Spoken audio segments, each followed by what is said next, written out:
करण्यासाठी मी त्यांना विनंती करते की सर आपण आज आम्हा सगळ्यांना आपलं मार्गदर्शन करावं. प्रशांत मंजिरे सर. नमस्कार. Hello everybody, how are you?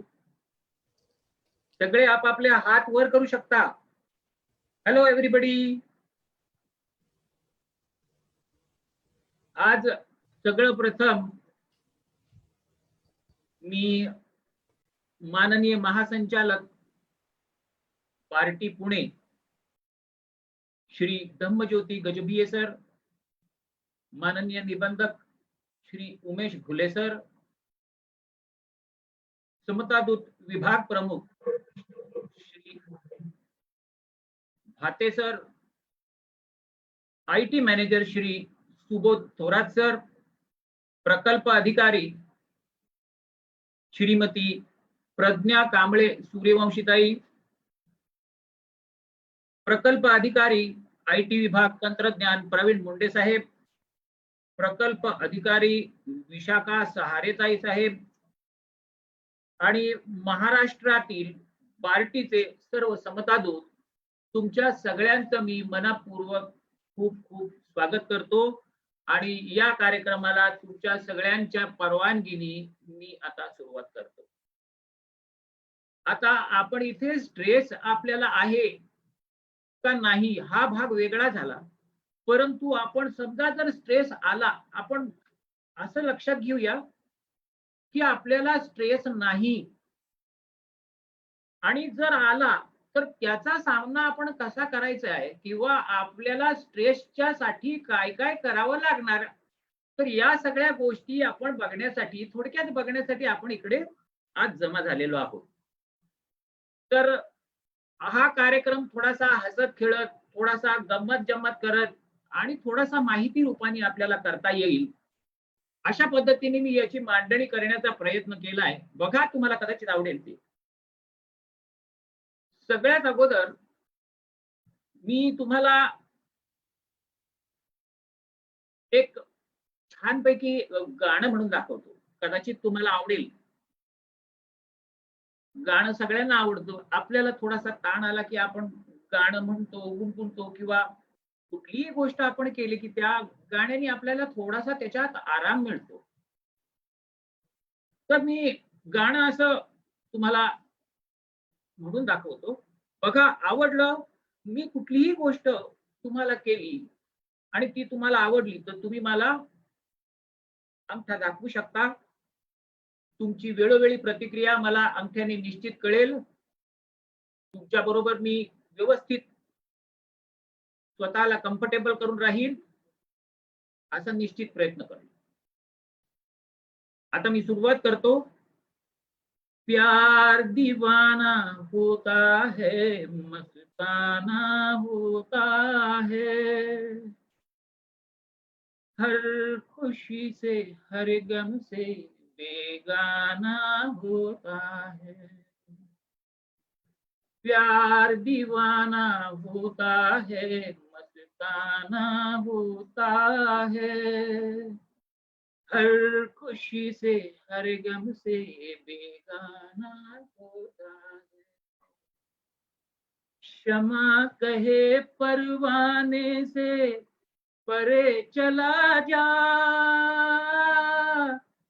मेरी तरह जल जाएगा यहाँ नहीं आ.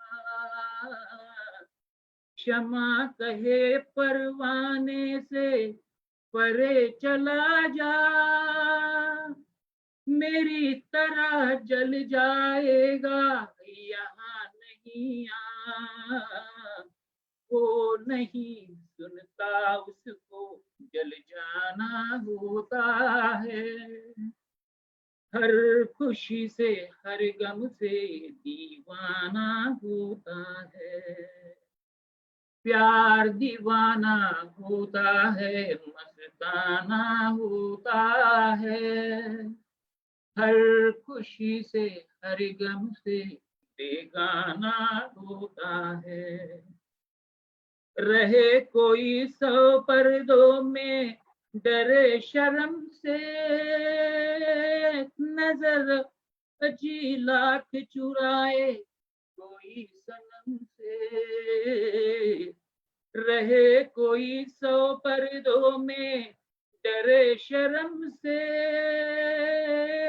नजर अजी लाख चुराए कोई सनम से, आ ही जाता है जिस पे दिल आना होता है, हर खुशी से हर गम से बेगाना होता है, प्यार दीवाना होता है, मस्ताना होता है, हर खुशी से हर गम से बेगाना होता है।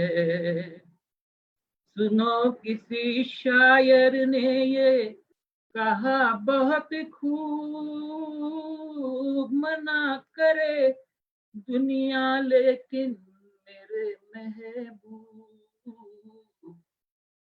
सुनो किसी शायर ने ये कहा बहुत खूब, मना करे दुनिया लेकिन मेरे महबूब, वो छलक जाता है जो पैमाना होता है, हर खुशी को हर गम से बेगाना होता है।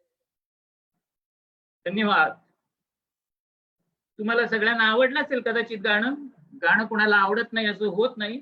आणि त्यातनं हिंदी पिक्चरची गाणी जी सहसा लक्षात राहण्यासारखी असतात, जी गाजलेली असतात, ती सगळ्यांना तुम्हाला आम्हाला आवडतात. ही आपण का या गाण्यांचा वापर करत असतो किंवा अशी गाणी का आपण घेत असतो, निदान मी तरी का घेत असतो, त्याचं कारण काय आहे की ज्यांचं स्ट्रेस आपल्याला कमी करायचंय, त्यांचं स्ट्रेस आपल्यापर्यंत पोहोचू नये किंवा आपण सुद्धा थोडंसं स्ट्रेसलेस होणं गरजेचं आहे, ही सुद्धा महत्वाची बाब आहे. म्हणजे मी तुम्हाला जेव्हा सांगत असतो की बाबा तुम्ही स्वतः तणावाखाली राहू नका, तेव्हा माझा पण तणाव दूर करण्यासाठीचा ह्याचा मला साधन म्हणून उपयोग होतो. थोडक्यात या सगळ्या एक तणावापासून मुक्तीच्या युक्ती आहेत.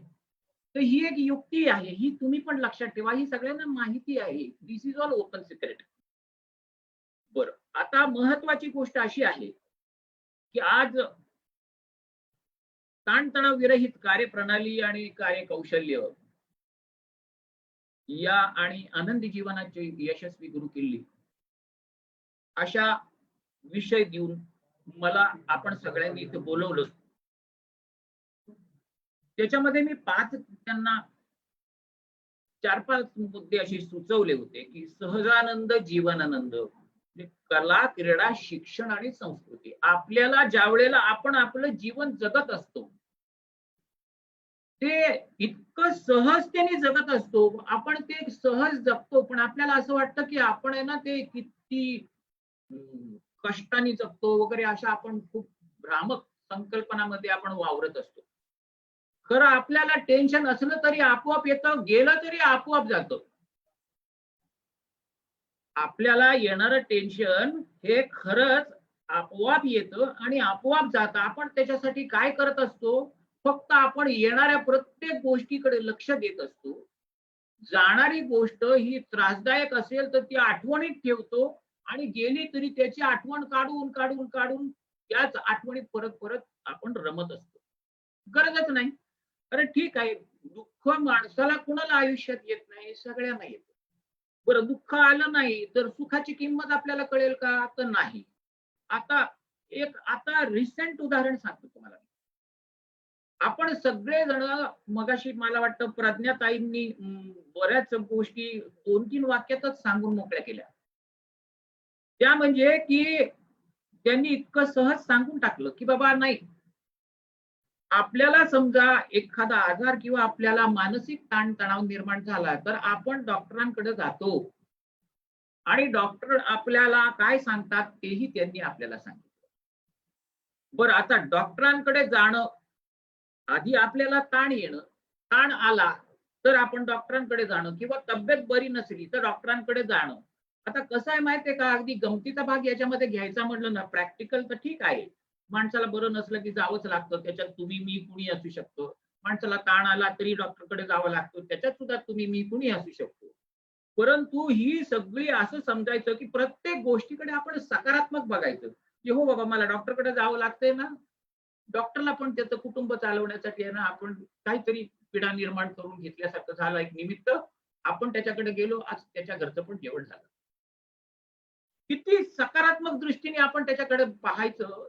ताण आला, आपल्याला दुखलं, खुपलं, ताप आला, जखम झाली, काही झालं. आज माझ्याकडे एखादी गोष्ट आहे, पण ती शेजाऱ्याकडे नाही किंवा दुसरीकडे नाहीये. मग ती माझ्याकडे घेण्यासाठी म्हणून जेव्हा येतात, तेव्हा माझं पोट भरतं. ही सर्वसाधारणपणे इतकी छान गोष्ट आहे, की आपल्या सगळ्या लोकांना एकमेकास सहाय्य करू अवघे धरू सुपंत असंच देवानी वरच्यानी कोणा निसर्ग हाच देव आहे आपला. आणि ज्या वेळेला आपण निसर्गाकडे बघत नाही, त्यावेळेला निसर्ग आपल्याकडे आवर्जून बघतो. अगदी आताच उदाहरण द्यायचं तर कोविड-19 कोरोना. आपण कोरोनाच्या साठी किती काळजीपूर्वक राहायला पाहिजे. आणि किती महत्वाची गोष्ट म्हणजे, की या सगळ्या गोष्टीमध्ये आपण कोरोना आलाय ह्याचं दुःख करत बसलो. खूप का? तर आपल्याला महामारीचा त्रास झाला. आपल्याला लॉकडाऊनमुळे घरात बसावं लागलं. काही लोकांचं ज्यांचं हातावर पोट आहे त्यांना त्रास झाला. लोकांना आपली घरं-दारं सोडून परत आपापल्या गावी जावं लागलं. त्याच्यामध्ये 12 बलुतेदारी होती, ती सुद्धा इकडची तिकडे झाली. त्याच्यामुळे जी काही लोकल कामं होती ती थांबली. रस्त्याची वाहतूक थांबली. एकमेकांचं जीवन जे एकमेकांवर अवलंबून आहे ते सुद्धा अतिशय वाईट तऱ्हेने ते थांबलं गेलं. पण या सगळ्याला कारण नक्की कोण आहे? आता कुणाचं नाव घ्यायचं म्हटलं, तर तो ह्यानी केलं, त्याच्यामुळे असं झालं, त्यांनी हो, परंतु हे सगळं झालं, हे सगळं पसरलं. परंतु ह्या सगळ्यातनं मेसेज काय आला? स्वच्छता पाळा, सुरक्षित अंतर ठेवा. आपल्याकडे आपले पूर्वज या सगळ्या गोष्टी अतिशय व्यवस्थितपणे पाळायचे आणि त्याच्यामुळे आपण या सगळ्या गोष्टींपासून लांब असायचो. बरं, याचा अर्थ असा नव्हता की पूर्वी काही साथीचे रोग आले नव्हते का? आले होते ना. पण त्यावेळेला आजच्या एवढा मीडिया वास्ट नसल्यामुळे त्या साथीच्या रोगाला इतका काही प्रसार घेता आला नाही. आणि त्याच्यामुळे त्या मीडियामुळे ह्या आजाराचं प्रमाण जास्त वाढलं गेलं. बरं, अपडेटेड फिगर्स यायला एक आठवडा अजूनही लागतोय, त्याच्यामुळे तोही भाग वेगळा झाला. नक्की औषध रोग आल्यानंतर, विषाणू आल्यानंतर त्याचं औषधाचं संशोधन झालं. संशोधन झाल्यानंतर त्याचा इफेक्ट, आधी टेस्ट, सगळ्या गोष्टी या म्हणजे भरकटलं गेलं सगळं जग एकंदरीत त्याच्यामध्ये. तर ठीक आहे. त्यातून सुद्धा आपल्याला आपलं जीवन कसं जगायचं असतं, आपल्याला आपल्या जीवनामध्ये सहज आनंद कसा घ्यायचा असतो, जीवन आपलं आनंदी कसं बनवायचं असतं, तर याच्यामध्ये कला आहे, क्रीडा आहे, शिक्षण आहे आणि संस्कृती आहे. आज योग सुद्धा किती चांगला आहे बघा. आज जागतिक क्रीडा दिन पण आहे आणि जागतिक शास्त्रज्ञ दिन सुद्धा आहे.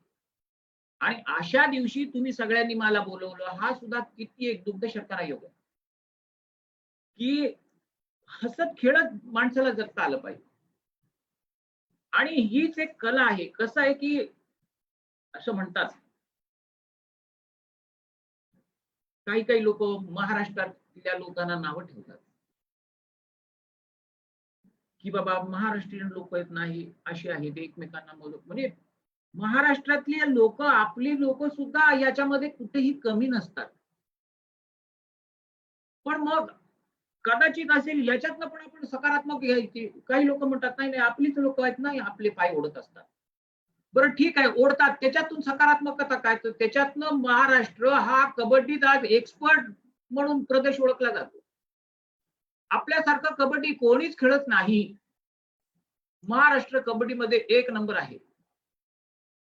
असेल कदाचित आपल्यामध्ये असलेला गुणधर्म, त्याच्यातनं सुद्धा सकारात्मकता शोधली गेली असेल आणि संशोधकांनी तो एक खेळ काढून आहे ना, त्याचं सुद्धा आपण आहे ना पारितोषिक जगाच्या पाठीवर आज पहिल्या नंबरला आपण चालतोय. या सगळ्या गोष्टी होत असतात. आता आपल्याला शिक्षण बेसिकली पाहिजे. शिक्षण का पाहिजे आहे? त्याचं कारण आपण जर आपलं शिक्षण कुठल्याही बाबतीत घेतलं, ते शालेय शिक्षणच असलं पाहिजे किंवा पुस्तकी ज्ञानच असलं पाहिजे असं सुद्धा नाहीये. ते तर असल्यावर ते सोन्याहून पिवळं. परंतु काही लोक त्यांच्या त्यांच्या कला ज्या आहेत त्या कला ते इतक्या व्यवस्थितपणे मांडत असतात, एकमेक व्यवस्थितपणे ते पुढे चालवत असतात. विविध जमाती आहेत, जाती जमाती आहेत, की त्या त्यांच्या त्यांच्या कला, त्यांची त्यांची, आता आदिवासी लोक त्यांची औषधं कशी पुढे नेत आहेत. आयुर्वेद आहे, ॲलोपॅथ आहे, होमिओपॅथ आहे. हे सगळं अभ्यासाने निर्माण झालंय, संशोधनाने निर्माण झालंय. तर ह्या सगळ्या गोष्टी सुद्धा याच्यामध्ये येतात आणि ह्या सगळ्या गोष्टी आपण मनुष्य जीवन, आपलं जीवन, माणूस हा समाजप्रिय आहे आणि त्याच्यामुळे त्या समाजप्रिय माणसाला समाजात सगळ्यांच्या बरोबर एकोप्याने राहता यावं म्हणून संस्कृती निर्माण झाली. आणि कला, क्रीडा, शिक्षण आणि संस्कृती याच्यामधून आपण सहजानंद आणि जीवनानंद घ्यायला शिकायचंय. ते आपल्याला येतं, शिकायचं काहीच नाही, आपल्याला येतंय. फक्त आपल्याला येतंय हे पुन्हा एकदा आपण डोक्यात घ्यायचंय. म्हणजे कसं आहे की आपण तसं मराठीमध्ये एक म्हण आहे बघा, आपल्याला माहिती आहे घरातले सांगून कंटाळले, मग काय सोनाराने कान टोचले की ते छान असतं. हा तिथं प्रकार असतो. येतंय सगळ्याला, आपल्याला येतंय म्हणून तर आज आपण आहोत त्या ठिकाणी आहोत. आपल्याला येतच नसतं तर एखादा हिरा जो असतो तो जरी कोळशात पडला असेल तर तो मुळात हिरा असेल तर त्याला पैलू पडतात, दगड असेल तर त्याला पैलू कुठून पडणार आहे. याच्यामुळे ही एक गोष्ट असते.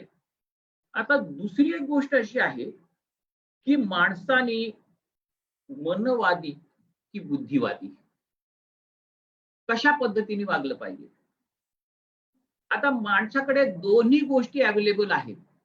आपल्याला निसर्गाने जन्माला जे घातलंय त्या सगळ्या गोष्टी आपल्याला परिपूर्ण करून पाठवलेल्या आहेत. आता परिपूर्ण केलं म्हणजे काय केलंय की मनवादी आणि बुद्धिवादी हे दोन्ही वादी आपल्या त्यांनी भरभरून दिलेले आहेत. म्हणजे काय दिले की आपल्याला मन पण दिले, आपल्याला बुद्धी सुद्धा दिली. आता या सगळ्या गोष्टी आपण ज्या वेळेला समजा एखादी गोष्ट मला आवडते आणि मला ती करायची आहे. आवडणारी गोष्ट करायला कुणाला आवडणार नाही, त्याच्यात तुम्ही आम्ही सगळे आलो. आता ज्या वेळेला आपल्याला एखादी गोष्ट आवडते परंतु ती आपण करण्यासाठी किंवा ती करताना याच्यापासून कुणाला नुकसान तर नाही ना, त्याच्यापासून कुणाला इजा तर नाही ना, त्याच्यापासून कुणाला दुःख तर नाही ना, त्याच्यापासून कुणाला अजून काही दुष्परिणाम तर नाहीत ना. अशा पद्धतीने विचार केला तर आपल्याला निश्चितच बुद्धिवादीपणे मनाला हव्या त्या ऑर्डर देता येतात.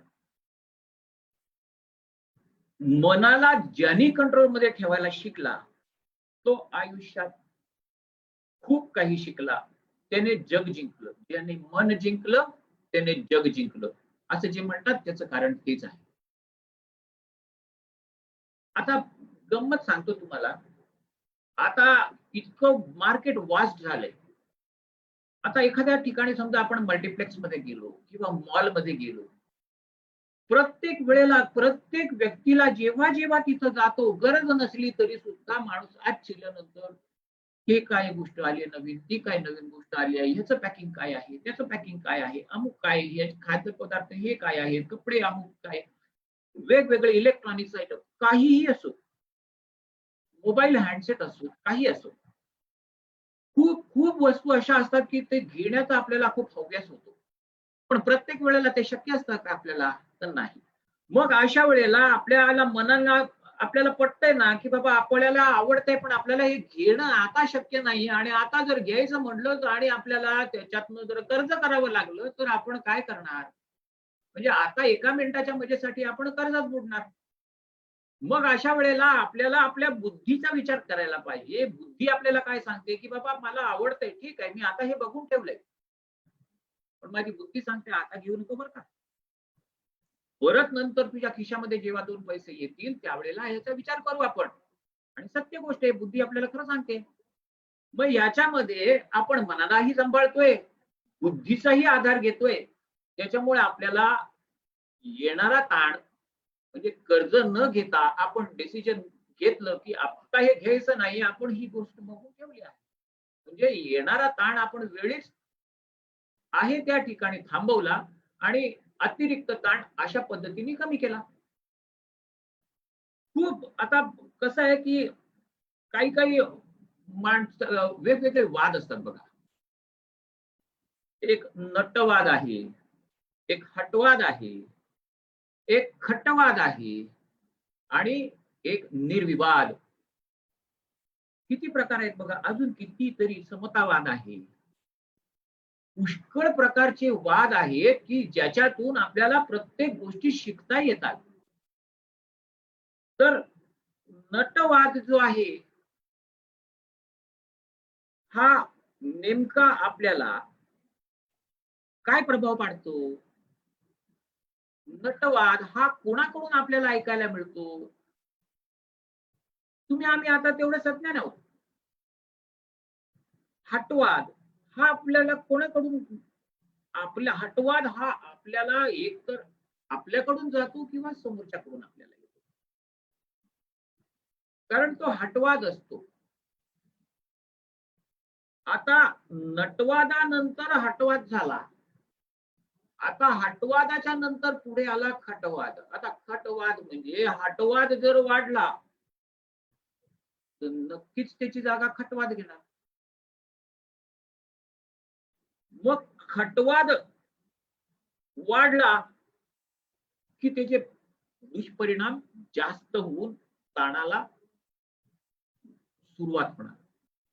म्हणून प्रवास आपल्याला जर दिसतंय की बाबा आहे ना, हे आता हे इथून नटवादापासून जाऊन खटवादापर्यंत पोहोचणार आहे, तर इकडं आपल्या सिक्स सेन्स जागाच झाला पाहिजे की नाही बाबा हे पुढे काही खरं दिसत नाहीये, पेक्षा आपण वेळीच थांबलं पाहिजे जागी. आणि त्याच्यामुळे आपल्याला वेळीच थांबलं, बुद्धीचं ऐकलं, प्रश्न मिटला, वेळीच ताण कमी झाला.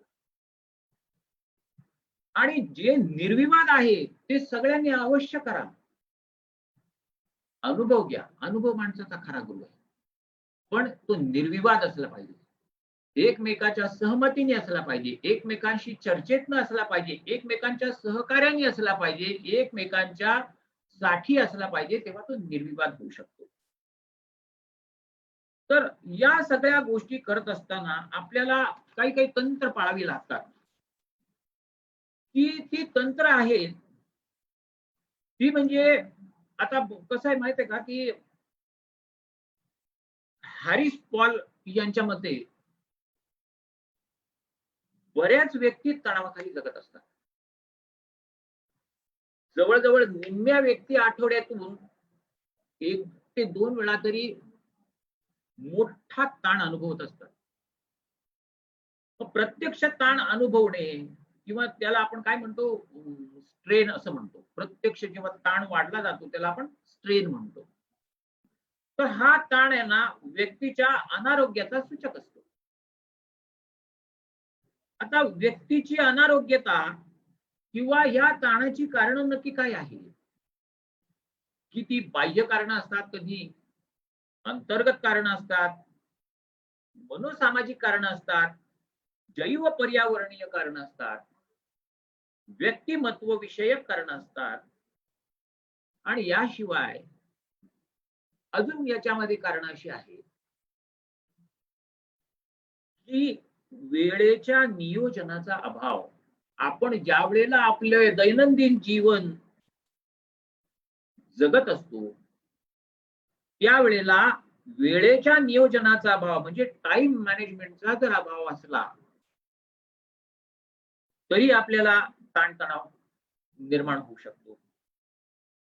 त्याच्यानंतर विविध कौशल्यांची कमतरता म्हणजे आपण काय म्हणतो की लॅकिंग ऑफ स्किल्स, ह्याच्या कमतरतेमुळे सुद्धा माणूस स्ट्रेसमध्ये येऊ शकतो. त्याचप्रमाणे आपण बघतो की आत्मविश्वासाचा अभाव, ज्याला आपण लॅकिंग ऑफ सेल्फ कॉन्फिडन्स असं म्हणतो. तर या लॅकिंग ऑफ सेल्फ कॉन्फिडन्स मुळे सुद्धा आपल्याला ताणतणाव हे येऊ शकतो.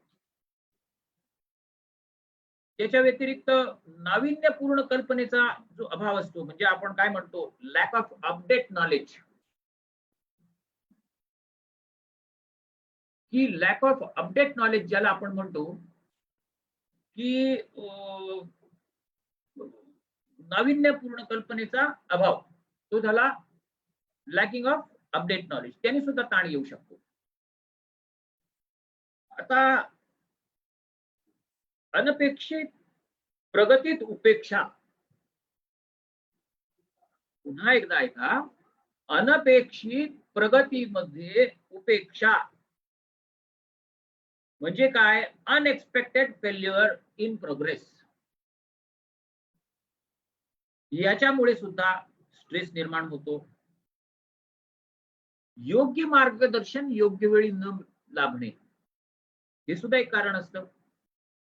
त्याच्या व्यतिरिक्त स्वतःची वैचारिक विकासाची कमतरता, म्हणजे आपण काय म्हणतो त्याला, lacking of thought process of over on. किती कारण आपल्याला माहिती आहेत बघा. आपल्याला ह्या सगळ्या गोष्टी माहिती आहे, परंतु आपण लक्ष देत नाही. तर तेच मी परत एक अपडेट करण्यासाठी म्हणून आलो तुमच्या. आणि समस्या सोडवितात येत नाहीत काही काही लोकांना, म्हणजे सोल्युशन्स त्यांच्याकडे नसतात. त्याच्यामुळे पण म्हणजे अनेबल फॉर सोल्युशन, सोल्युशनसाठी ते नाही, ते होत नाही त्यांच्याकडून. त्याच्यामुळे ते स्ट्रेसमध्ये येतात. किंवा कुठलीही कामं करायला गेले, कुठल्याही त्यांच्या कृतीला गती नसते. म्हणजे वेळेत जे व्हायला पाहिजे, स्पीड मध्ये जे व्हायला पाहिजे, ते तेवढं होत नाही. अपेक्षित स्पीड मध्ये होत नाही. त्याच्यामुळे ते म्हणजे ससा कासवासारखं गती होऊन जाते. त्याच्यामुळे सुद्धा त्यांना ताण येतो. आणि कुठल्याही विषयाबद्दल अपुरं ज्ञान असणं, ज्याला आपण lack of knowledge of any particular subject for what they are going ahead for. तर ह्या सगळ्या गोष्टींचा सुद्धा त्याच्यामध्ये समावेश असतो. तर यासाठी आहे ना, आपल्याला काय करायला पाहिजे, की ह्या ताणाचं व्यवस्थापन करण्यासाठी आपल्याला काही काही गोष्टी स्वतःला थोडंसं अपडेट केलं पाहिजे, किंवा आपल्याला थोडंसं लक्ष याच्यामध्ये, की बाबा आपल्याला हा त्रास का होतो, मग याच्यासाठी मला काय करायला पाहिजे. की कामाचा व्याप. आता हे याच्यासाठी काय करायला पाहिजे हे सांगायच्या अगोदर मी तुम्हाला जरा एक गंमतशीर गोष्ट सांगतो. आता आपण ताण कशा कशामुळे येतोय हे आपण बघितलं. आता आपण काय बघणार आहोत, की हा ताण कमी कसा करायचा, किंवा हे कमी करण्यासाठी, हा ताण कमी करण्यासाठी आपल्याला काय करायला हवंय, तर त्या गोष्टीच्यासाठी आपण आता पुढे जाणार आहोत. तर तत्पूर्वी मला आठवलेली एक गमतीची गोष्ट सांगतो, की काय होतं, एक मनुष्य जन्माला येतो. तर मनुष्य जन्माला आल्यानंतर जन्मापासून त्याच्या इतके दुःख, इतके कष्ट सातत्याने त्याच्या मागे लागलेले असतात. म्हणजे एकातनं बाहेर पडलं की दुसरं काहीतरी संकट उभं आहे, दुसऱ्यातनं बाहेर पडलं की तिसरं काहीतरी संकट उभं आहे, किंवा त्रास आहे, काही ना काहीतरी टेन्शन आहे, ताणतणाव आहे. तो कंटाळतो अक्षरशः. तो म्हणतो आता आपण काय करूया बरं, हे काय थांबायची काही चिन्ह दिसत नाही. तर त्यावेळेला काय होतं, की तो त्याच्या आवडत्या देवाची कठोर तपश्चर्या करतो. आता त्याचा आवडता देव असतो भोलेनाथ, शंकर बाबा. तर भोलेनाथाची कठोर तपश्चर्या करतो 12-14 वर्ष. आता इतकी कठोर तपश्चर्या करतो, इतकी कठोर तपश्चर्या करतो, त्यांची कठोर तपश्चर्या बघून भोलेनाथ त्या भक्ताला प्रसन्न होतात. आता प्रसन्न झाल्यानंतर ते त्या भक्ताला विचारतात, अरे बाबा, एवढी कठोर तपश्चर्या तू करून मला प्रसन्न करून घेतलंस, तुला काय वर मागायचं असेल तर तू माग. तर देव त्या भगवंताकडे, त्या भोलेनाथाकडे ज्यांनी तपश्चर्या केली भेटण्यासाठी, त्यांनी नुसतं त्याच्याकडे हसून पाहिलं. म्हणे मला काही नकोय तुझ्याकडे. अरे म्हणे काही नकोय तर मग तू एवढी 12-14 वर्ष तपश्चर्या का केली? कारण काय त्याचं? तर म्हणे मला काही नकोय. म्हणे अरे परत विचार कर. म्हणे मला काही नकोय. अरे पण मग तपश्चर्याचं कारण सांग ना. त्यावेळेला त्यांनी तपश्चर्येचं कारण विचारल्यावर असं उत्तर दिलं, की म्हणे मी जन्माला आल्यापासून आजता गायत माझ्या मागे कायम दुःख, दुःख, दुःख, संकट, संकट, संकट. एकातनं बाहेर पडलं की दुसरं, दुसऱ्यातनं बाहेर पडलं की तिसरं. यातून मला बाहेर कधी निघता येईल का कधीच निघता येणार नाही. एवढ्या एका प्रश्नाचंच मला उत्तर दे. बस माझी तपश्चर्या सफल झाली म्हणून मी सांगते. आता हे त्याच्याकडनं असं ऐकल्यानंतर भोलेनाथ त्यांच्याकडे बघून हसतात. आणि भोलेनाथ काय म्हणतात, बस थोडे दिन और. काय म्हणतात, बस थोडे दिन और. तर इतकं बरं वाटतं त्या समोरच्या माणसाला, इतकं बरं वाटतं की त्याला कुठंतरी असं वाटतं मनाला, की हो आता स्वतः भोलेनाथ सांगतायत बस थोडे दिवस. म्हणजे आता थोड्याच दिवसात आपलं संकट, हे दुःख सगळं मिटणार आहे. तर तो परत कन्फर्म करून घेण्यासाठी भोलेनाथांना विचारतो, पक्का बात तर है ये पक्की बात है? तो जी हाँ बस थोडे दिन और. परत विचारतो, पक्का है? म्हणे पक्का है. म्हणे कैसे? समझा दो मुझे. मैंने ऐसा है बेटे, इतने साल से आपको दुख झेलने पड़ रहे हैं, इतने दिन से आप संकट को झेल रहे हैं, बस थोड़ा दिन और झेलोगे, आपको उसकी आदत पड़ जाएगी. आपको उसकी आदत पड़ जाएगी सहने की. सहते सहते सहते सहते आप दुख से सामना करना सीख जाओगे. दुख अपनी जगह रहेगा, आप अपनी जगह. ही गोष्ट इतकी बहुमोलाची आहे, आपल्याला लक्षात घ्या, की माणसाला प्रत्येक क्षणी काही ना काहीतरी घटना घडत असते. घटनेशिवाय क्षण नाही.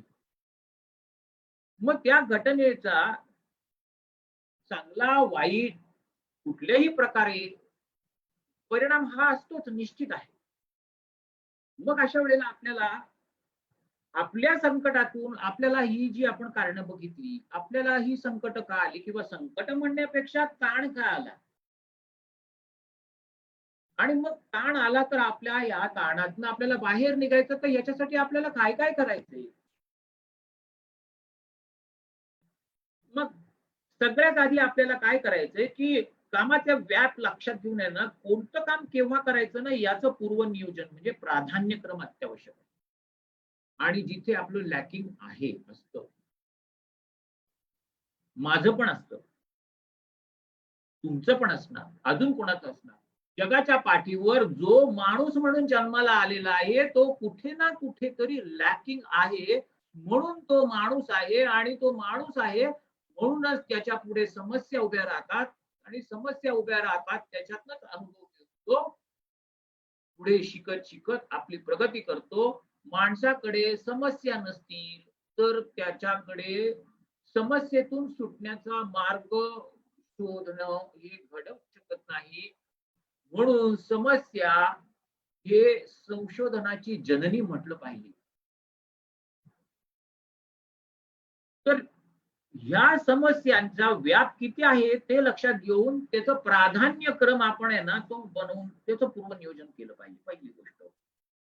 दुसरी महत्वाची गोष्ट अशी आहे, की कोणतंही काम करताना कुठल्याही प्रकारचा आहे ना पूर्वग्रह आपल्या डोक्यामध्ये ठेवायचा नाही.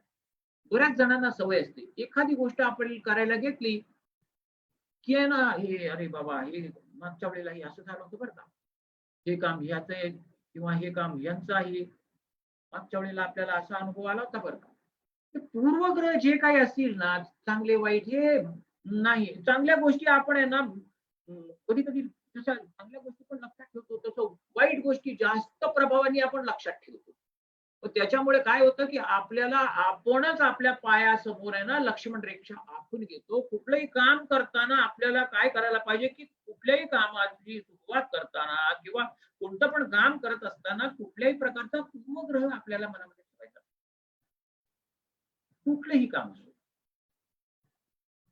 बरं, कोणीही आपल्याला सहज बोलत असेल, काहीही बोलत असेल, तर त्याचा नेहमी सकारात्मक विचार करा. तुमची आमची वृत्ती जितकी सकारात्मक राहील, जितकी पॉझिटिव्ह राहील, त्याचं कारण मराठी भाषा आहे. जशी वळवणार तशी वळणार. उदाहरण सांगतो तुम्हाला एका शब्दाचं. आता सरकार हा शब्द घ्या. आता आपण गव्हर्नमेंट प्रोजेक्ट राबवतोय म्हणून मला सरकार शब्द आठवला.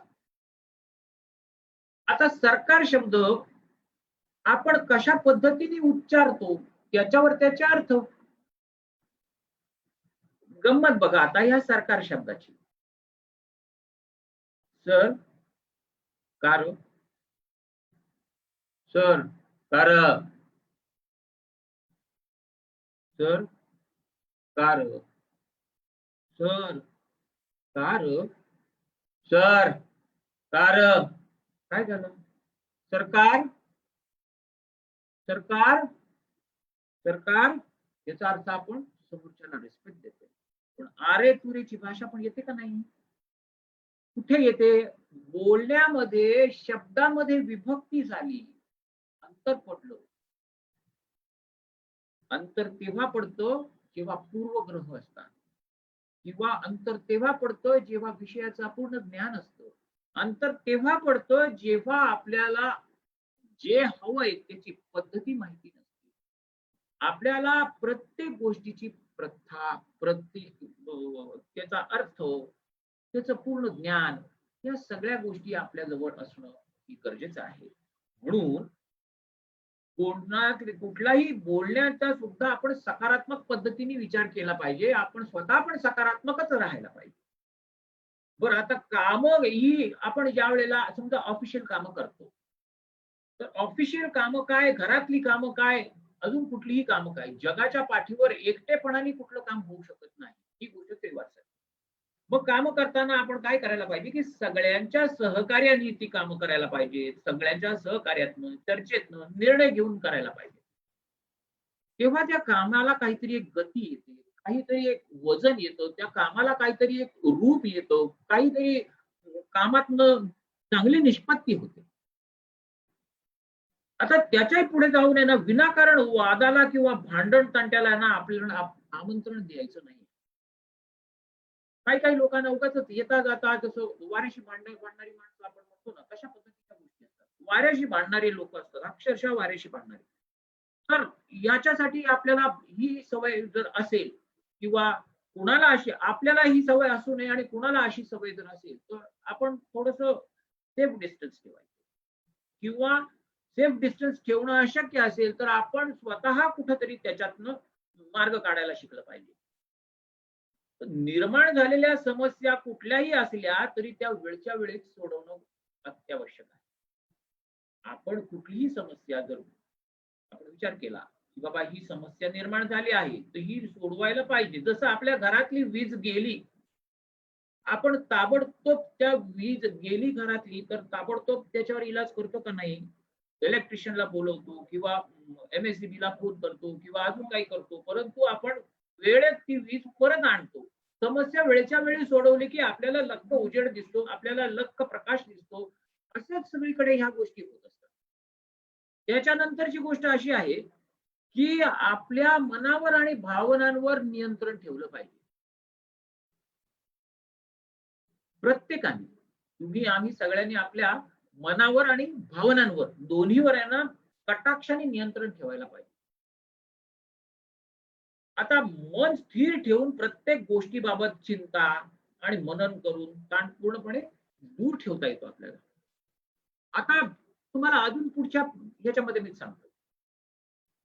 की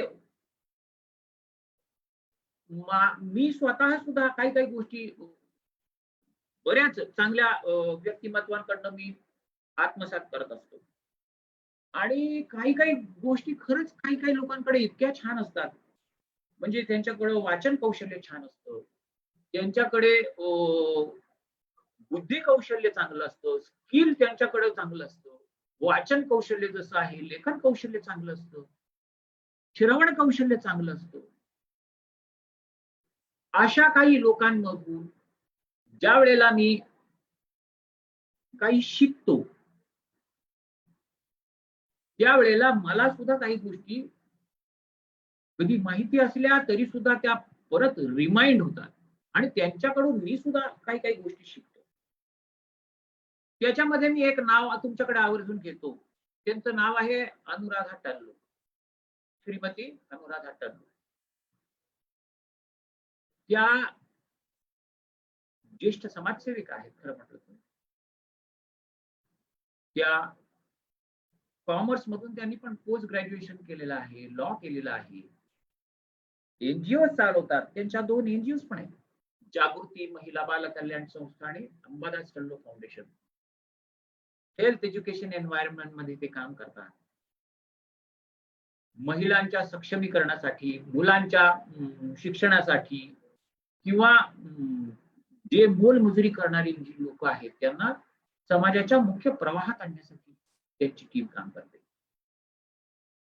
खूप मोठं कार्य आहे त्यांचं. त्यांच्या दोन्ही एनजीओ रजिस्टर्ड आहेत आपल्या धर्मादाय आयुक्तांच्याकडे पण पुण्यातच आहेत राहायला इथे.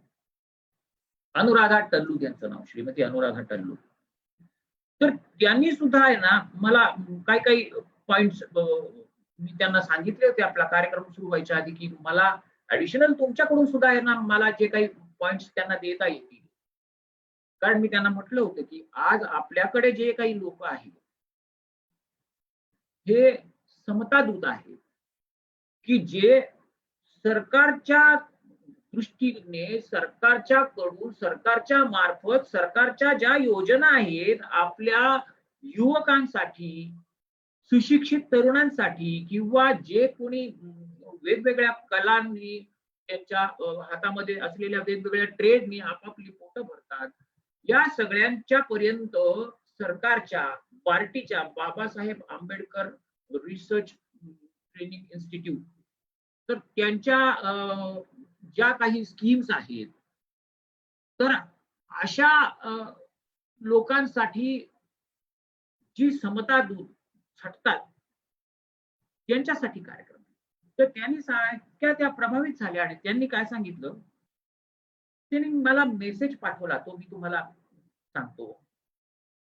प्रशासकीय सेवेत कार्यरत होऊन काम करीत असताना लक्षात ठेवण्याचे आणि आपल्या आचरणात आणण्याचे काही की पॉइंट्स जे आहेत ते मी तुम्हाला आता सांगणार आहे.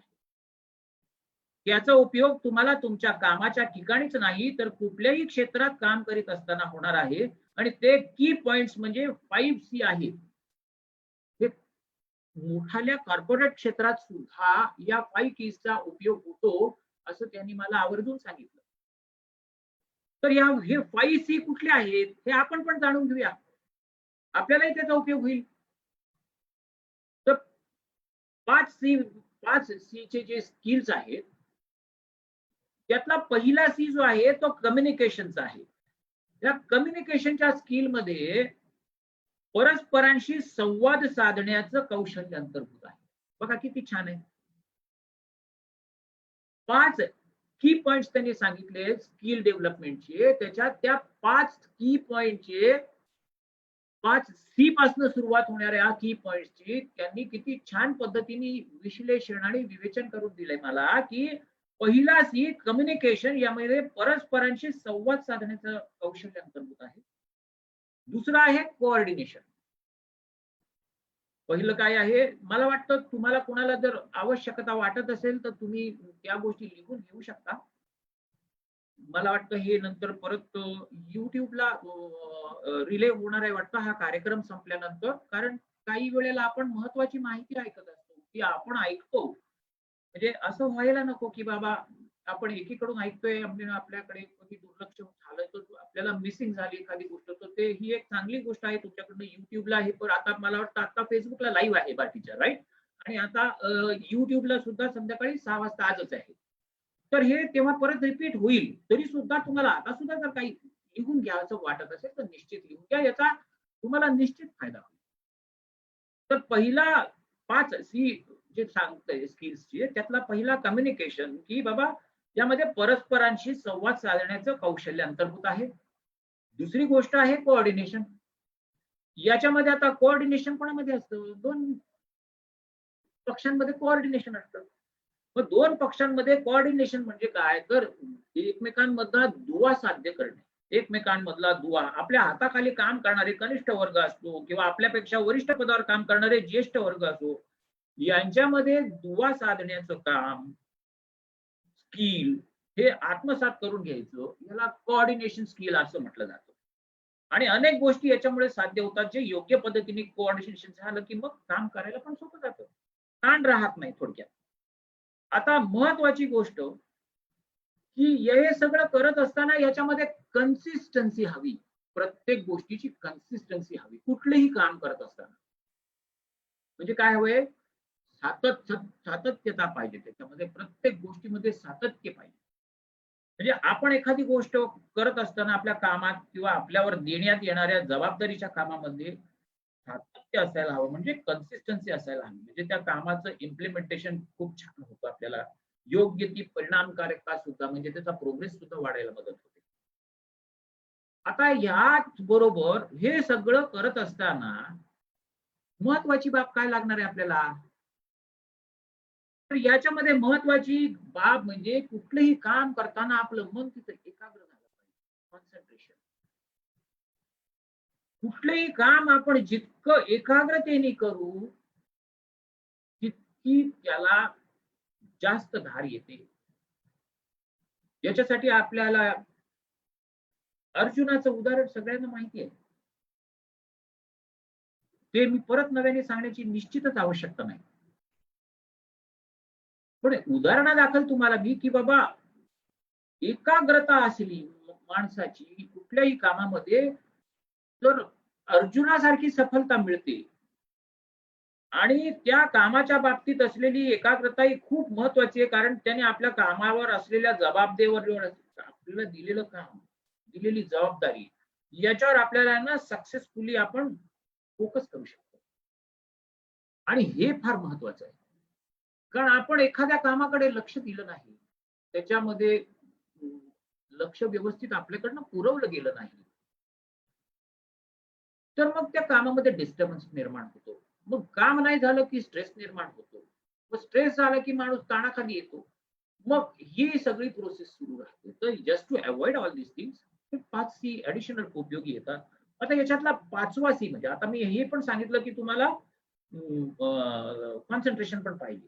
आता या सगळ्या बरोबर सगळ्यात महत्वाचं एक गोष्ट सांगतो. आता याच्यामध्ये सगळ्यात महत्वाचा 5वा सी कुठला आहे? तर कॉन्फिडन्स. जसं मी मगाशी म्हटलं, आत्मविश्वास पाहिजे माणसाला, सेल्फ कॉन्फिडन्स पाहिजे. स्वतःबद्दल पण पाहिजे, की हो, हे काम माझ्याकडं आहे, हे मी निश्चितच यशस्वीपणे पार पाडेन. किंवा हे काम माझ्याकडे दिलंय, याचा अर्थ ते काम मी यशस्वीपणे पार पाडू शकतो. किंवा ते काम माझ्याकडनं 100% होण्यासारखं आहे. म्हणूनच वरिष्ठांनी माझ्यावरती जबाबदारी दिली, किंवा ज्या कोणाकडनं ही जबाबदारी आपल्याला आली, त्यांनी मला पूर्ण विचार करूनच ही माझ्या सगळ्याकडे या कामासाठी असलेल्या या कामासाठी लागणाऱ्या ज्या काही स्किल्स आहेत, त्या स्किल्स सगळ्या माझ्याकडे आहेत. म्हणून खात्रीलायकरित्या त्यांनी मला हे काम दिले, जबाबदारी दिली आहे. आणि त्याच्यासाठी म्हणून हे शेवटचं जे स्किल होतं 5C मधलं, जे सी म्हणून आपण बघतो, ते कॉन्फिडन्स म्हणजेच आत्मविश्वास. प्रशासकीय सेवेमध्ये तर कुठल्याही पदावर काम करत असताना आपल्याला तो फार आवश्यक नाही, अत्यावश्यक आहे. आणि या सगळ्या 5 सीनच्या मधून आपण जर विचार केला, तर इतके छान 5C आपण आत्मसात केले, तर का नाही यश मिळणार आपल्याला? उलट पक्षी यश आपल्या पुढे धावत येईल की माझा स्वीकार करा. आणि प्रत्येकाला आज ना उद्या यश मिळत असतं आणि असतंच, मिळतच ते. त्याच्यामुळे ह्या सगळ्या गोष्टी आपण फार विचारपूर्वक केल्या पाहिजेत. मला खात्री आहे की तुम्हाला हे 5 सी सुद्धा निश्चित आवडले असतील. आवडले असतील तर तुम्ही मला प्रतिक्रिया द्यायला विसरू नका. आणि माझ्यासारखंच आहे ना, तुम्ही पण इतरांच्याकडनं कोऑर्डिनेशन घेत जा, जसं मी तुमच्या समोरासमोर कोऑर्डिनेशन घेतोय. आणि त्याच्यामुळे फारच काम खूप छान होतं, सक्सेस मिळतो. समर्थ रामदास स्वामींनी तर आहे ना, त्यांच्या रचनेमध्ये काही 20 कडवी सांगितली आहे, जी 20 रत्नच आहेत मुळात अक्षरशः. आता रामदास स्वामी हे शिवाजी महाराजांचे गुरु, किंवा त्यांना आपण मॅनेजमेंट गुरु म्हणू.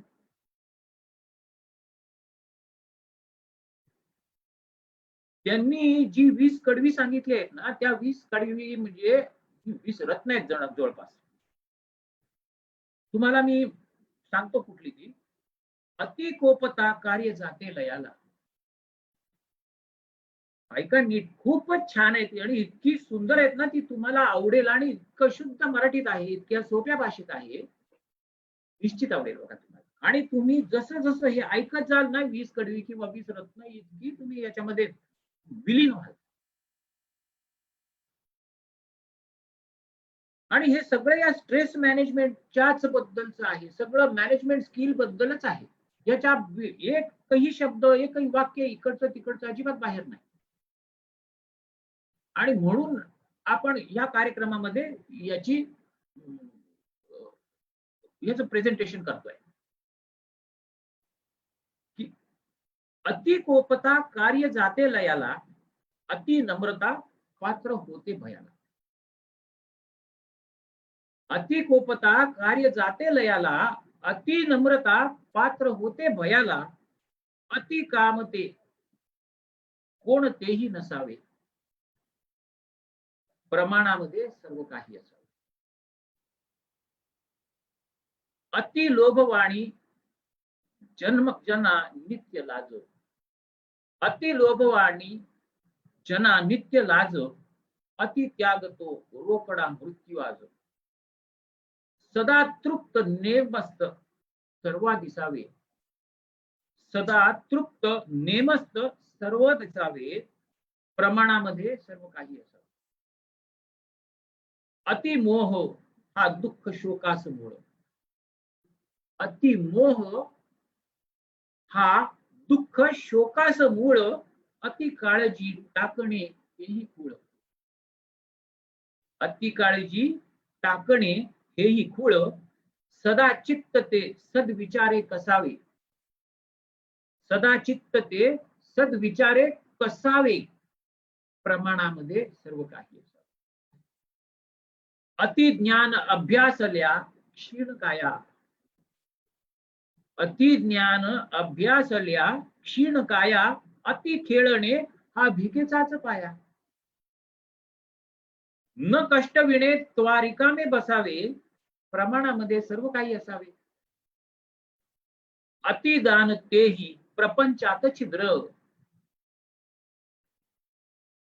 आपल्याकडे पातेल आहे भोग पडलेलं, आपणच ते भरतोय, खालून वाहत चाललंय, त्यातनं अतिदान तेही प्रपंचात छिद्र.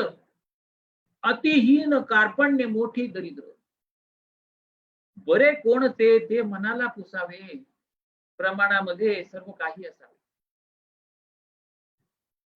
आता काही काही लोकांना बघा, अति स्नेह, अति भोजने रोग येतो घराला. अति भोजने अति भोजने रोग येतो घराला, उपासे अति कष्ट होती. फुका सांग देवावरी का रुसावे. फुका सांग देवावरी का रुसावे, प्रमाणामध्ये सर्व काही असावे. आता मी ह्या 6व्या कडव्यानंतर परत मुद्दाम 1 मिनिट थांबतो आणि यांना देवाच्या साठी झालेल्या या गोष्टीत देवाला देव का म्हटलं जातं हे विचारू का तुम्हाला? देवाला देव का म्हणतात बरं? सांगा बरं तुम्ही मला तुमच्या प्रतिक्रियातनं कोणाकोणाला काय काय वाटतं सांगा बरं. देवाला देवच का म्हणतात? दुसरा शब्द का नाही बरं? सांगा बरं. कोण कोण सांगू शकतं मला सांगा बरं? किती प्रतिक्रिया येतात बघतो मी. देवाला देव म्हणतात त्याचं कारण काय आहे हे मला सांगा. मला जे मी तर आहे ना असं म्हणतो की देवाला देव म्हणतात ना त्याचं कारण तो म्हणतो पहिला देव बाद में लेव. काय म्हणतो? पहिला देव बाद में लेव म्हणजे काय पाहिजे त्याला? श्रद्धा पाहिजे, भक्ती पाहिजे. तो कुठलाही देव असो, कुठल्याही धर्माचा असो, कोणीही कोणीही असो, त्यानेच आपल्याला सगळं दिलं तर आपण त्याला काय देणार आहे? आणि म्हणून समर्थ रामदास स्वामी सुद्धा काय म्हणतात की फुका सांग देवावरी का रुसावे, प्रमाणामध्ये सर्व काही असावे. अति स्नेह जेथे अवज्ञा उदंड, अति द्वेष भूलोकीचे पंख कोंड, अति मत्सरे त्वा कुशाला कुसावे, प्रमाणामध्ये सर्व काही असावे. अति आळशी वाचुनी प्रेत रूप, अति झोप घे तोही त्याचाच भूप, सदा सत्कृती माझी आत्मा विसावे, प्रमाणामध्ये सर्व काही असावे. बरीच लोक मला देवा संदर्भात काय काय त्यांच्या संकल्पना देत आहेत बरं का. छान.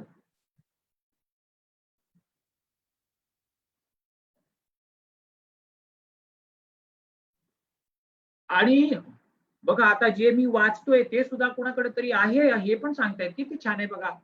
पण आता हे नुसतं मी माझ्या जवळ ठेवून त्याचा चिंतन मनन मी करून मी ज्या वेळेला ते वाटेन तेव्हा त्याचा उपयोग होईल ना. हे जसं मी माझ्याकडे आल्यावर मी तुम्हाला जसं देतोय तसं तुमच्याकडे आहे ते सुद्धा तुम्ही वाटा. हीच माझी तुम्हाला या ठिकाणी प्रार्थना आहे. तर अति आळशी वाचुनी प्रेत रूप, अति झोप घे तोही त्याचाच भूप, सदा सत्कृती माझी आत्मा विसावे, प्रमाणामध्ये सर्व काही असावे. अति द्रव्य ही जोडते पापरास, अति घोर दारिद्र्य तो पंकवास, घने वैभवे त्वा न केव्हा फसावे, प्रमाणामध्ये सर्व काही असावे. अति भाषणे विटती बुद्धिवंत, अति मौन मूर्खत्व ते मूर्तिमंत, खरे तत्व ते अल्पशब्दे ठसावे, प्रमाणामध्ये सर्व काही असावे. अति वात घेता दुरावेल सत्य, अति होस हो बोलणे नीच कृत्य, विचारे तुवा ज्ञान मार्गी घुसावे, प्रमाणामध्ये सर्व काही असावे. अति औषधे वाढवितात रोग, असते एकेकांना सवय अति औषध घ्यायची, काही वाटलं तरी आपलं तो पण एक रोगच आहे. काही झालं नाही झालं तरी पण अति अति तिथं माती तसं आहे. अति औषधे वाढवितात रोग, उपेक्षा अति आणते सर्व भोग. काही लोकांना उपेक्षा त्याच्याशिवाय काही जमतच नाही. अति औषधे वाढवितात रोग, उपेक्षा अति आणते सर्व भोग, हिताच्या उपायास का आळसावे, प्रमाणामध्ये सर्व काही असावे. अति दाट वस्तीत नाना उपाधी, अति शून्य रानात औदास्य बाधी, लघु ग्राम पाहून तेथे वसावे, प्रमाणामध्ये सर्व काही असावे. आता बघा अति दाट वस्तीत नाना उपाधी. आता ही कोरोना आहे का नाही? सगळ्यांनी एकमेकांपासून लांब राहा.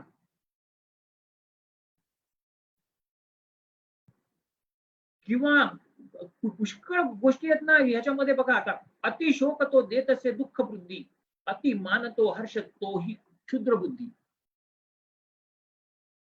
ललाटाक्षरा सांग कोणी पुसावे, प्रमाणामध्ये सर्व काही असावे.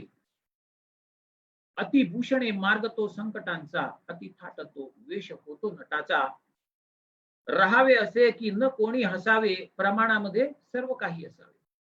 स्तुतीला अति बोलती श्वान वृत्ती, अति लोक निंदा करी दुष्ट कृती, न कोणा उगे सक्त स्पर्श ढसावे, प्रमाणामध्ये सर्व काही असावे. किती आहे बघा याच्यामध्ये ना कुठलीच गोष्ट इकडची तिकडची काहीच नाही. ही सगळ्या गोष्टी याच्यामध्ये त्या त्या ठासून सांगितल्यात त्यांनी.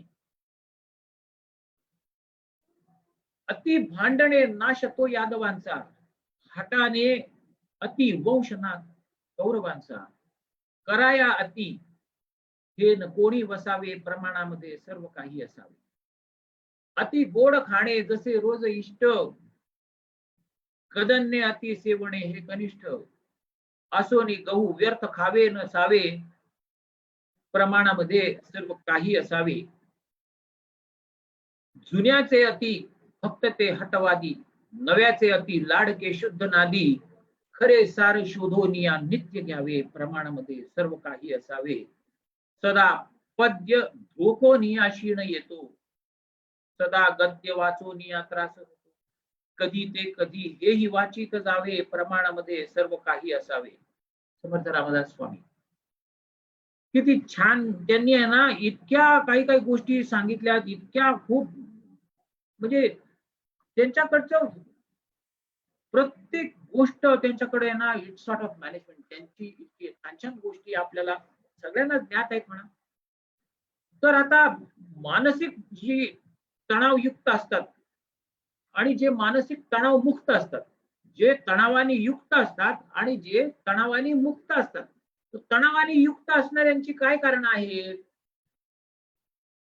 ती आधी आहे ना तुम्हाला मी त्याच्यामध्ये एकाग्रतेचा अभाव मी आहे तुम्हाला सांगितलं, ज्याच्यामुळे ताण निर्माण होतो. कशामुळे ताण निर्माण झाला आपल्याकडे, की कशामुळे ताण निर्माण होत असतो आपल्याला, तर तो एकाग्रतेचा अभाव असतो, अस्वस्थपणा असतो, चिडचिडेपणा असतो. म्हणजे हे सगळे लक्षणं, साइन्स ऑफ स्ट्रेस ज्याला आपण लक्षणं म्हणतो, की अशी लक्षणं आपल्याला दिसली की समजायचं सदर व्यक्ती, समोरची व्यक्ती जी कुणी असेल किंवा आपल्यात जरी अशी गोष्ट आढळून आली तरी समजायचं आपण ताणात आहोत.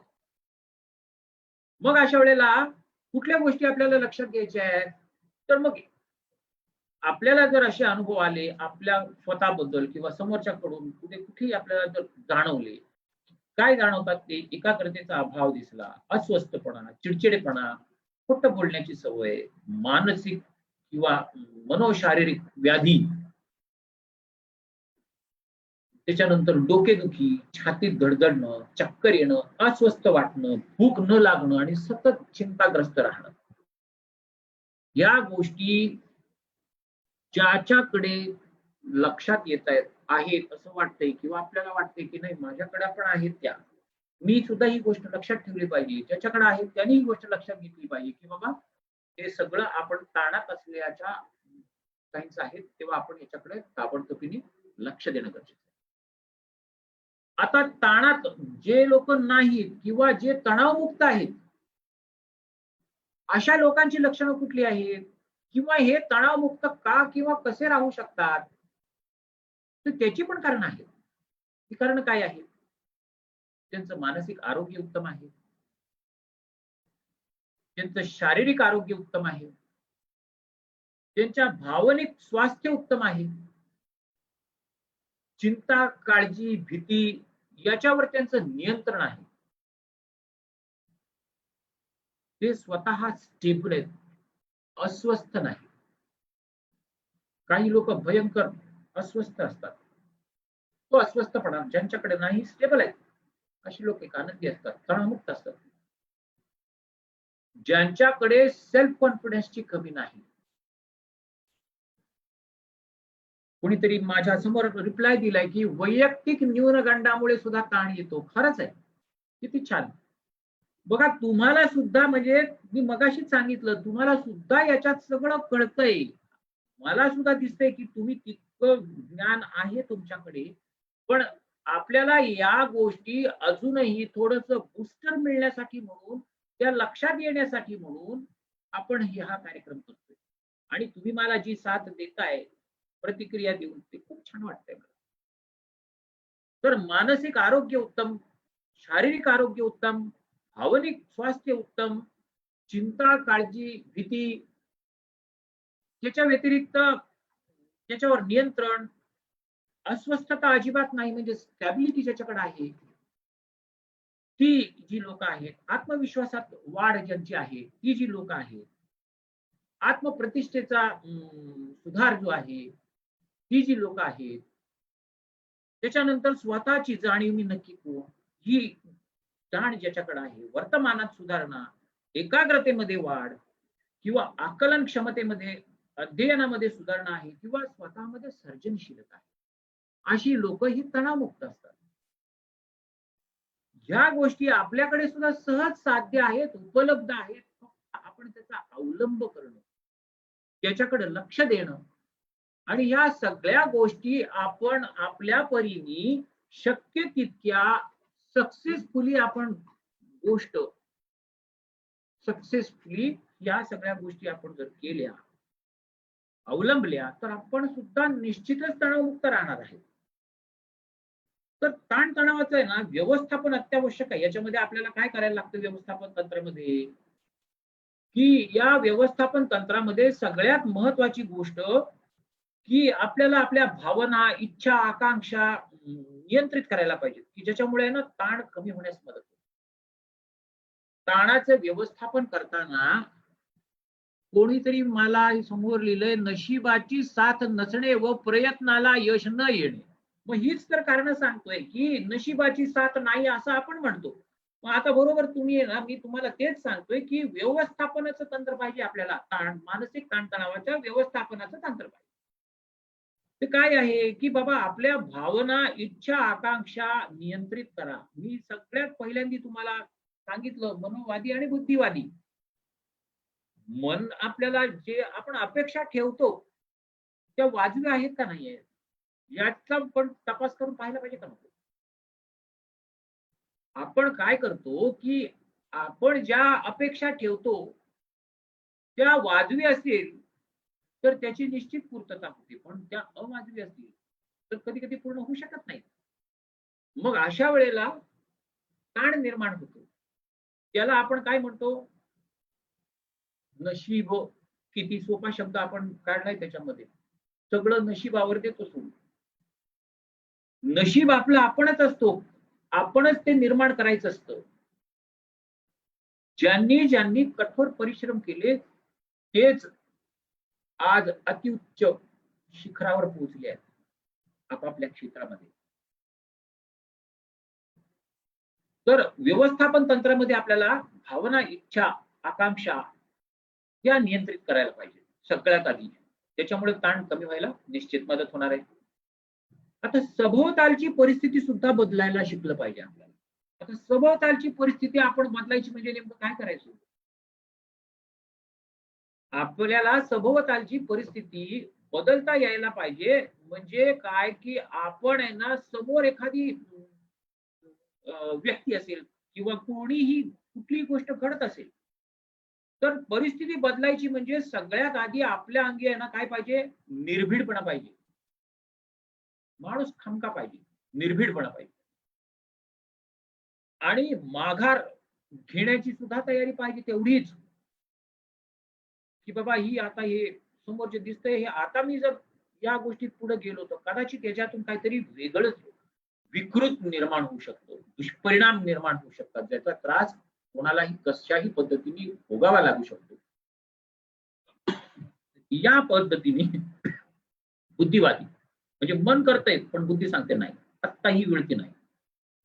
मग जसा निर्भीडपणा पाहिजे तशी माघार घेण्याची पण तयारी पाहिजे. योग्य करण्यासाठी तडजोड करण्याची सुद्धा तुमची आमची तयारी पाहिजे. परिस्थिती समोरची बदलायची म्हणजे काय काय करायला लागतंय बघा. निर्भीडपणा ठेवायचा आहे, माघार घ्यायची तयारी ठेवायची आहे, तडजोड करायची तयारी ठेवायची आहे. अनुरूपता असेल तर प्रश्नच येत नाही.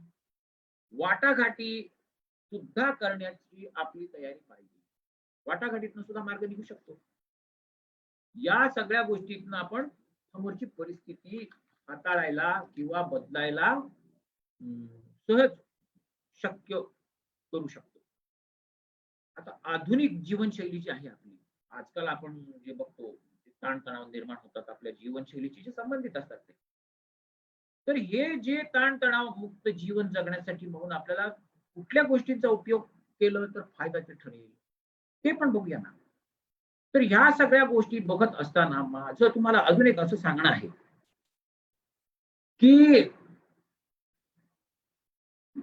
एखाद्याला जर वाटलं की बाबा एखाद्या गोष्टीत आपल्याला काही प्रश्न विचारायचा आहे, तर तुम्ही निश्चित विचारू शकता. म्हणजे त्याच्याबद्दल काही म्हणणं नाही.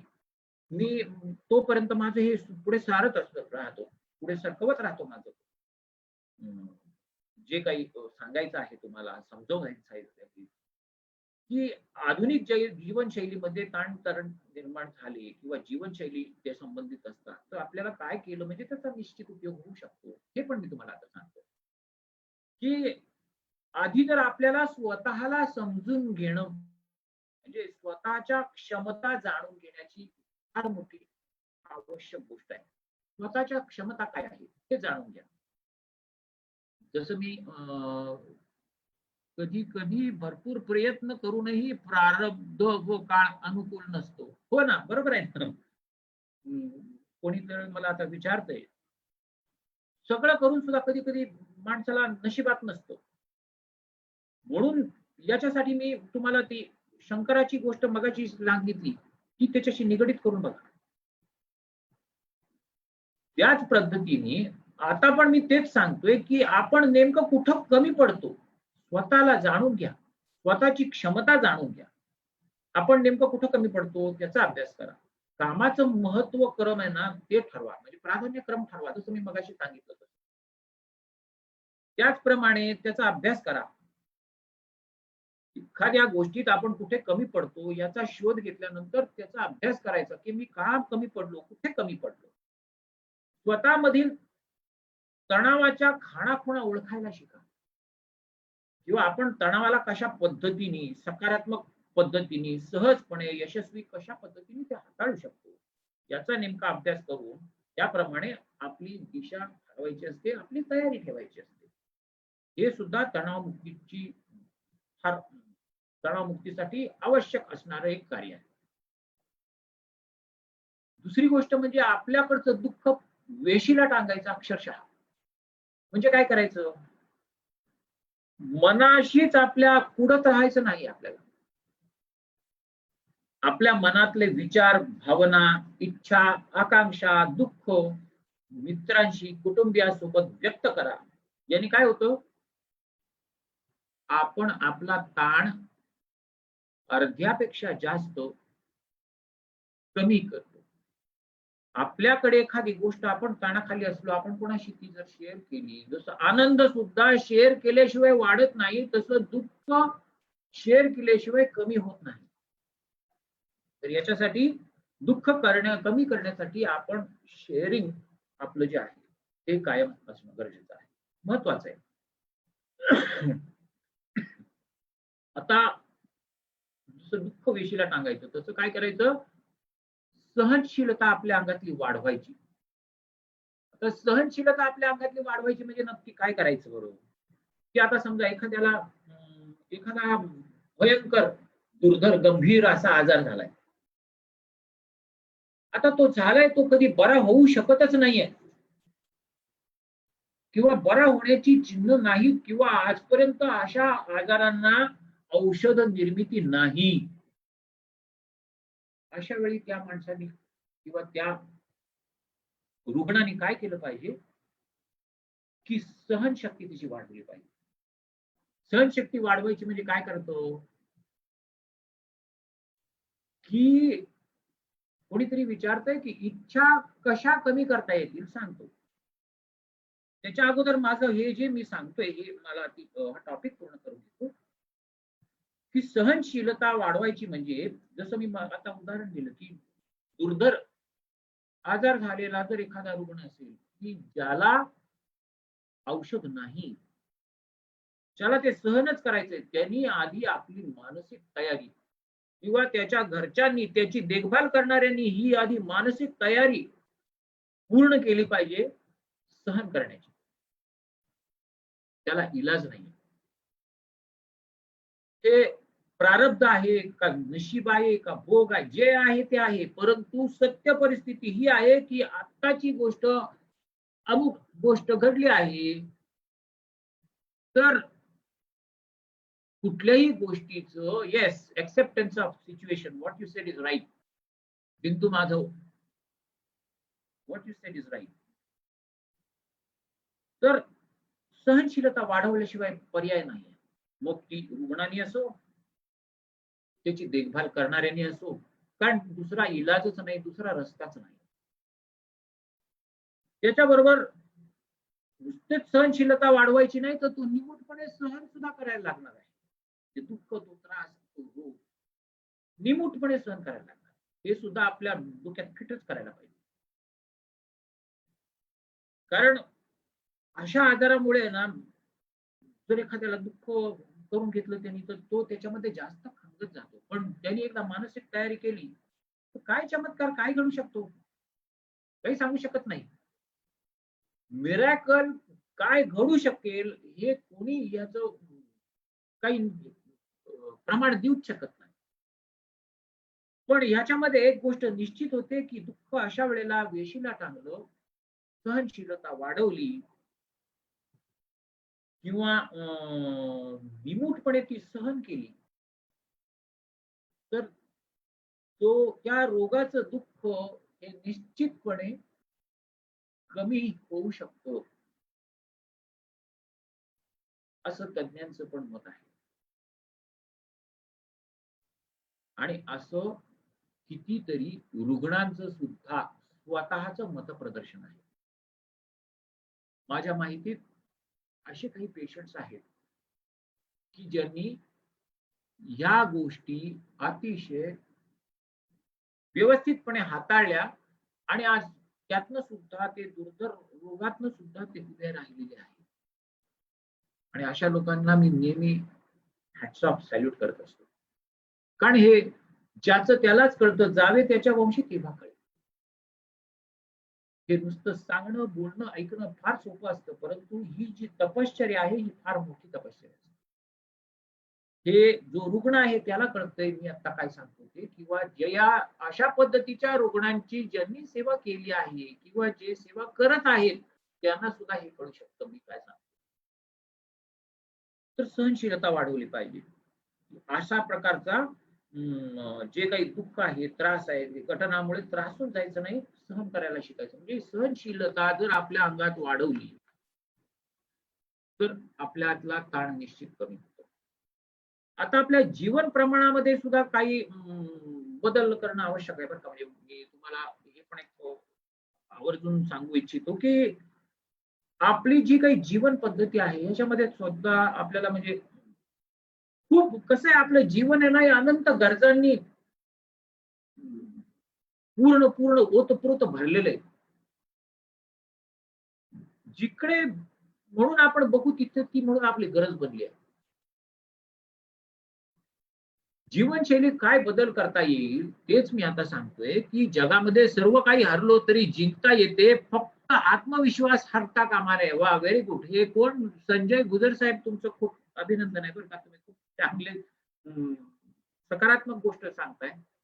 खूप छान, म्हणजे अभिनंदन आहे तुमचं. आणि मला तुम्ही अशी जी काही साथ देताय त्याच्यामध्ये अजून छान बरं वाटतंय. खूप छान छान प्रतिक्रिया येत आहेत कामामध्ये. तर जीवनामध्ये आपल्या जीवन प्रणालीमध्ये बदल करायचा म्हणजे नक्की काय करायचं? की आपल्या प्रत्येकाच्या जीवनामध्ये अनंत गरजा आहेत. खूप गरजा आहेत, खूपच. प्रमाणाच्या बाहेर आपण गरजा वाढवून ठेवल्या आहेत. तर या गरजांना सुद्धा आपल्याला काय करायचं, की प्राधान्यक्रम द्यायचा. जसं लहान बाळं असतात का नाही, या लहान बाळांना 4 पार्टिसिपेंट्स रेज्ड हँड्स. बरं, ठीक आहे. मी तुम्हाला आहे ना, एक 10-15 मिनिटांनी आहे ना, मी तुम्हाला सगळ्यांना वेळ देणार आहे आणि जे जे हात वर करतायत ना, त्या सगळ्यांना आहे ना, मी त्यांच्या शंका समाधानासाठी निश्चित तयार असणार आहे. तुमच्या सगळ्या शंकांचं आपण समाधान करून घेऊया आणि मला पण तुमच्याशी बोलायला आवडेल. आणि अजून 3 लोकांनी पण हात वर केलाय. मला एक 10-15 मिनिटं द्या फक्त. मी तुमच्याशी बोलतो. मला माझा हा टॉपिक पूर्ण करणं गरजेचं आहे. आणि आपल्याकडे वेळ पण थोडासा म्हणजे असा मुदतीचा वेळ असल्यामुळे, पण आपण निश्चित तुमचं सुद्धा याच्यामध्ये सहभाग असल्यामुळे तर हे सगळं घडतंय आणि आपण निश्चित करू. तर याच्यासाठी मी वेळ राखीव ठेवलेलीच आहे. तर मला फक्त आणि फक्त एक 15 मिनिटाचा अवधी द्या, मग मी तुम्हाला आहे ना निश्चित वेळ देतो. ठीक आहे. तर आपल्याला येणारा ताण कमी करण्यासाठी जे आपण मूलमंत्र बघतोय, व्यवस्थापन जे काही बघतोय, त्याच्यामध्ये आपल्याला जीवन प्रमाणामधलं आपला जीवन प्रणाली जी आहे त्याच्यामध्ये सुद्धा आपल्याला थोडासा बदल करणं. कारण आहे ना, आपल्यामध्ये मी जसं म्हणत होतो की आपल्याला अनंत गरजा आहेत आपल्या आयुष्यामध्ये. तर त्या अनंत गरजा आहेत, त्या आहेत असू दे, त्या वाढतच राहणार आहे. पण त्या प्रत्येक गरजांना आपण किती सपोर्टिव्ह राहायचं, प्राधान्य कुठल्या गरजेला आधी द्यायचं, हे लक्षात घेणं त्याच्यात फार महत्वाचं आहे. प्राधान्यक्रम देण्यामध्ये किंवा प्राधान्यक्रमाने व्यवस्थापन शास्त्र शिकलो तर आपल्यासारखं आनंदी व्यक्तिमत्व कुठंच मिळणार नाही. तर प्राधान्य द्यायचं प्रत्येक गोष्टीला, की उपयुक्त गरज कुठली आहे ती शोधायची, त्याला पहिलं प्राधान्य द्यायचं. त्याच्यानंतर समर्पक जीवनशैली आपली कशी असेल याच्यासाठी प्रयत्न करा. आदर्श जीवनशैली. कितीतरी लोक जगतात बघा, कितीतरी लोकांना मोठी मोठी पारितोषिकं मिळतात. आदर्श जीवनशैली.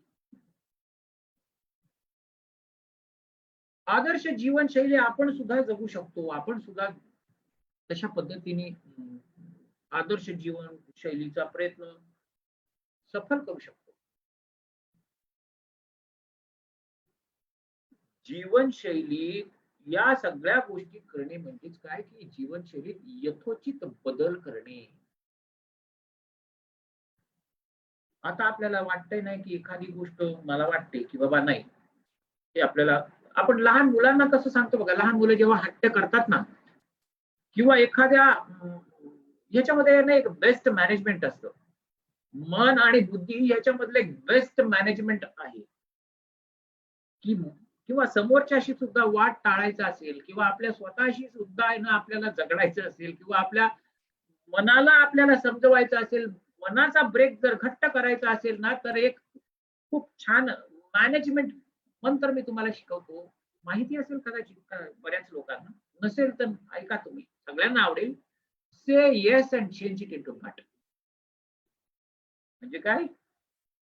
से yes and change it into but म्हणजे हो नक्की करूया, हो ठीक आहे, परंतु थोडा ना पुढे काम सांगितलं की कसं आपण कोण आणि परंतु शोधतो.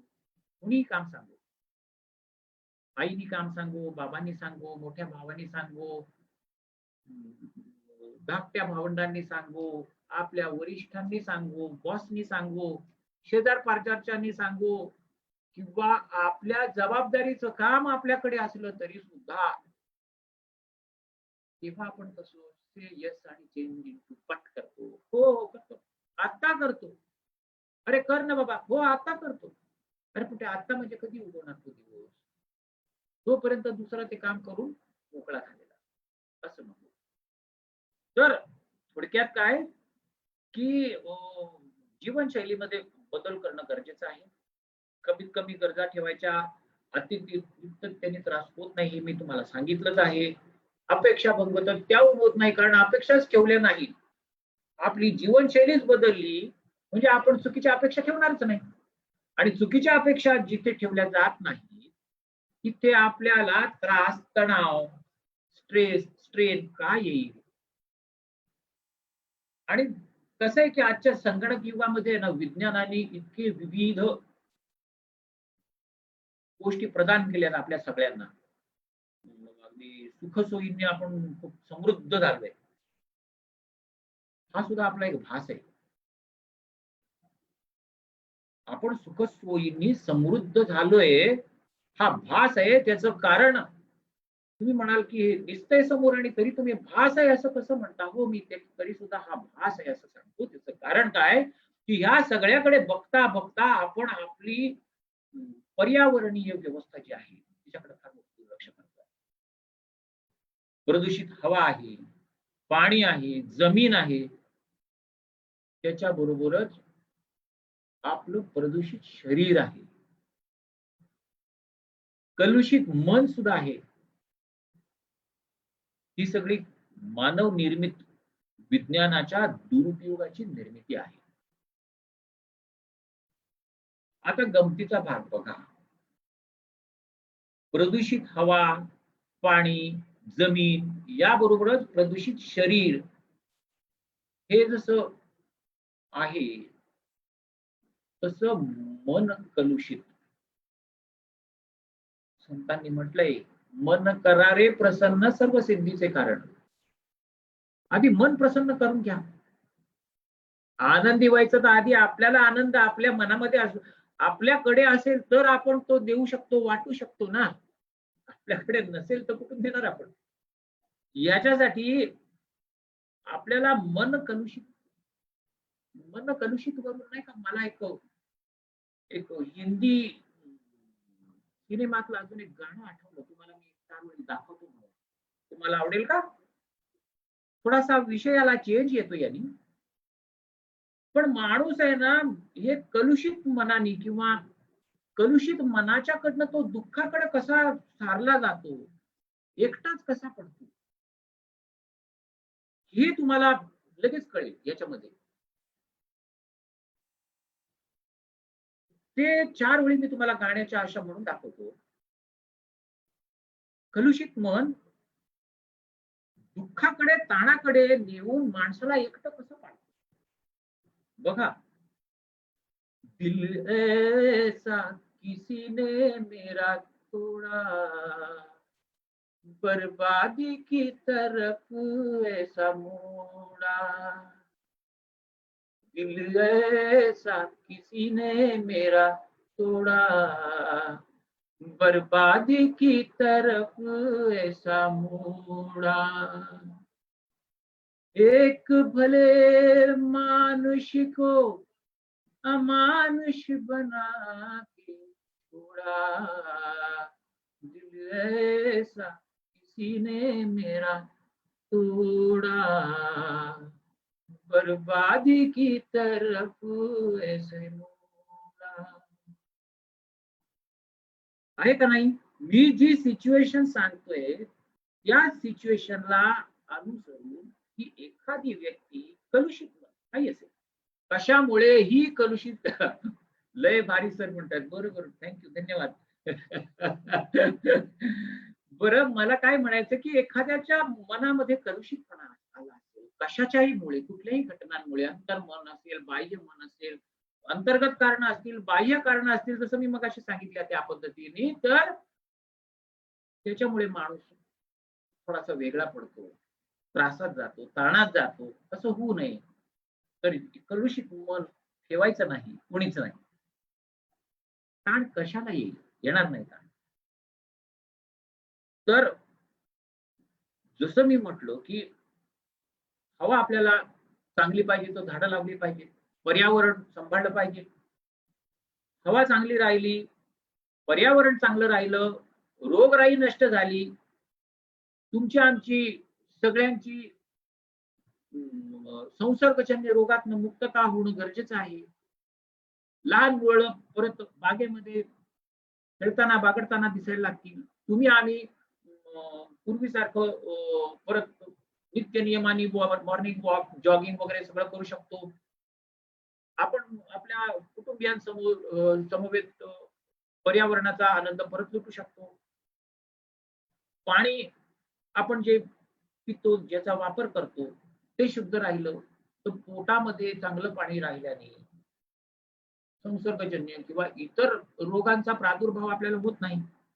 जमीन आपण ज्याच्यावर जगतोय, ज्याच्यावर राहतोय, ज्याच्यातनं मिळणारं अन्न खातोय, तीच जमीन आपण जर व्यवस्थित ठेवली नाही, त्या जमिनीवरच घाण केली, पर्यावरण आपण राहिलो नाही, तर ह्याचे परिणाम आपल्यालाच भोगायचे, जसं आपण आज करोनामधनं भोगतोय. तर ह्या सगळ्या गोष्टी टाळायच्या असतील तर, म्हणजे हे मी मगाशी जे म्हटलं की आज संगणक युगात सुद्धा विज्ञानाने प्रदान केलेल्या सुखसोयी या मनुष्याला समृद्ध आहे असं वाटत असलं तरी तो एक प्रकारचा भास आहे. कारण आहे ना, त्याच्याच बरोबरीने जे काही अतिरिक्त समृद्ध झालेलं आहे त्याच्यामुळे प्रदूषित हवा, पाणी, जमीन, प्रदूषित शरीर, काही वाटेल ते आता वाटेल ते आपण खातो. पूर्वी सगळं कसं एकदम घरातलं अन्न खायला लोक जास्त, पण आता बाहेरच आपण बोर्ड बघतो घरातल्यासारखं अन्न मिळेल.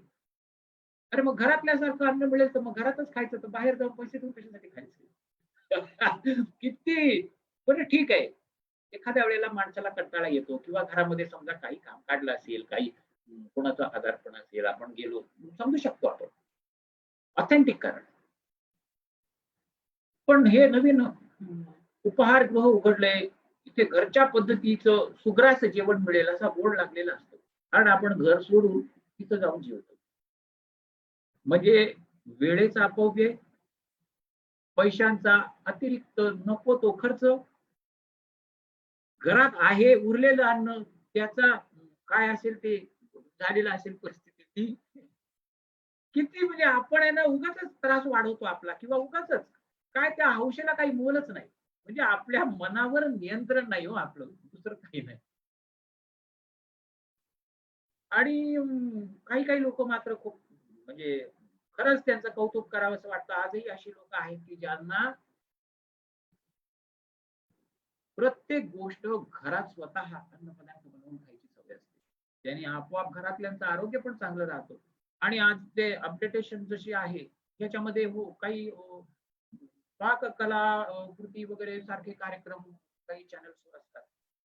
तेही बघून लोक वेगवेगळे प्रकार करतात. पण त्यात सुद्धा म्हणजे असे असे प्रकार असतात की पण ठीक आहे. पण ते घरी स्वतः करतात आणि घरी खातात. तर म्हणजे ह्या सगळ्या गोष्टींचा सुद्धा आपल्याला विचार करायला लागतो. म्हणजे थोडक्यात काय माहितीये का, महात्मा गांधी खरं म्हटलं ना तर परमपूजनीय महात्मा गांधी असे म्हणायचे की सगळ्यांच्या कल्याणासाठी असणाऱ्या विज्ञानाच्या कोणत्याही प्रकारच्या शोधाला मी निश्चित बक्षीस देईन. काय म्हणायचे? सर्वांच्या कल्याणासाठी असणाऱ्या विज्ञानाच्या कोणत्याही प्रकारच्या शोधाला मी बक्षीस देईन.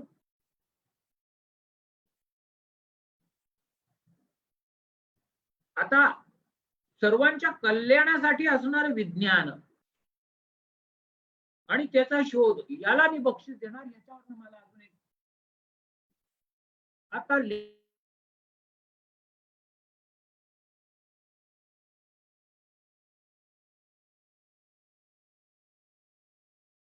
मॅडम मी आता अनुराधा टल्लू यांचं जे नाव घेतलं होतं मगाशी, त्यांनी काय केलं की महाराष्ट्र शासनातर्फे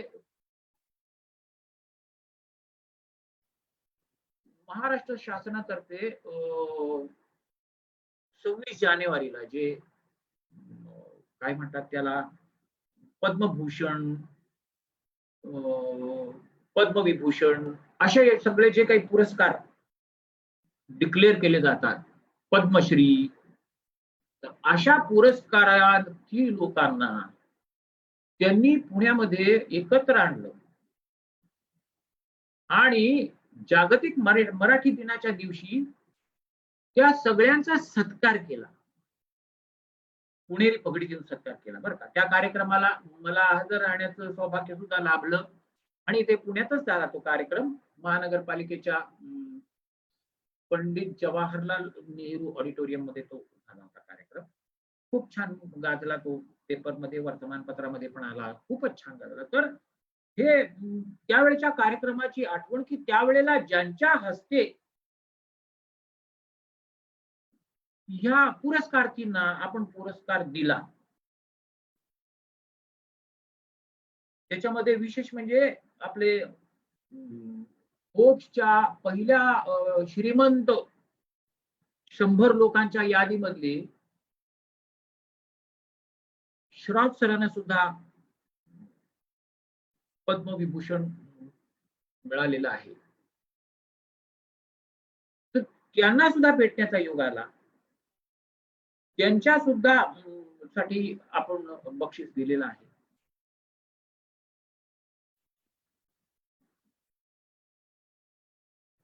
तर अशा वेळेला ज्यांच्या हस्ते हे बक्षीस म्हणजे एखाद्याला एखादं बक्षीस द्यायचं तर त्या पात्रतेचीच व्यक्ती शोधावी, असं एकंदरीत चर्चासत्रातनं त्या बोर्ड ऑफ डायरेक्टरच्या चर्चासत्रातनं त्यांनी केलं त्या एनजीओच्या. आणि त्याच्या वेळेला हे कशावरनं मी सांगतोय, कशावरनं आठवलंय मला, की गांधीजींच्या या सांगण्यावरनं, की असा शोध जो कोणी लावेल, जो सगळ्यांच्या दृष्टीने कल्याणासाठी आहे, विज्ञानाच्या कोणत्याही प्रकारच्या शोधाला मी बक्षीस देईन, तर असे बक्षिसास पात्र असणारे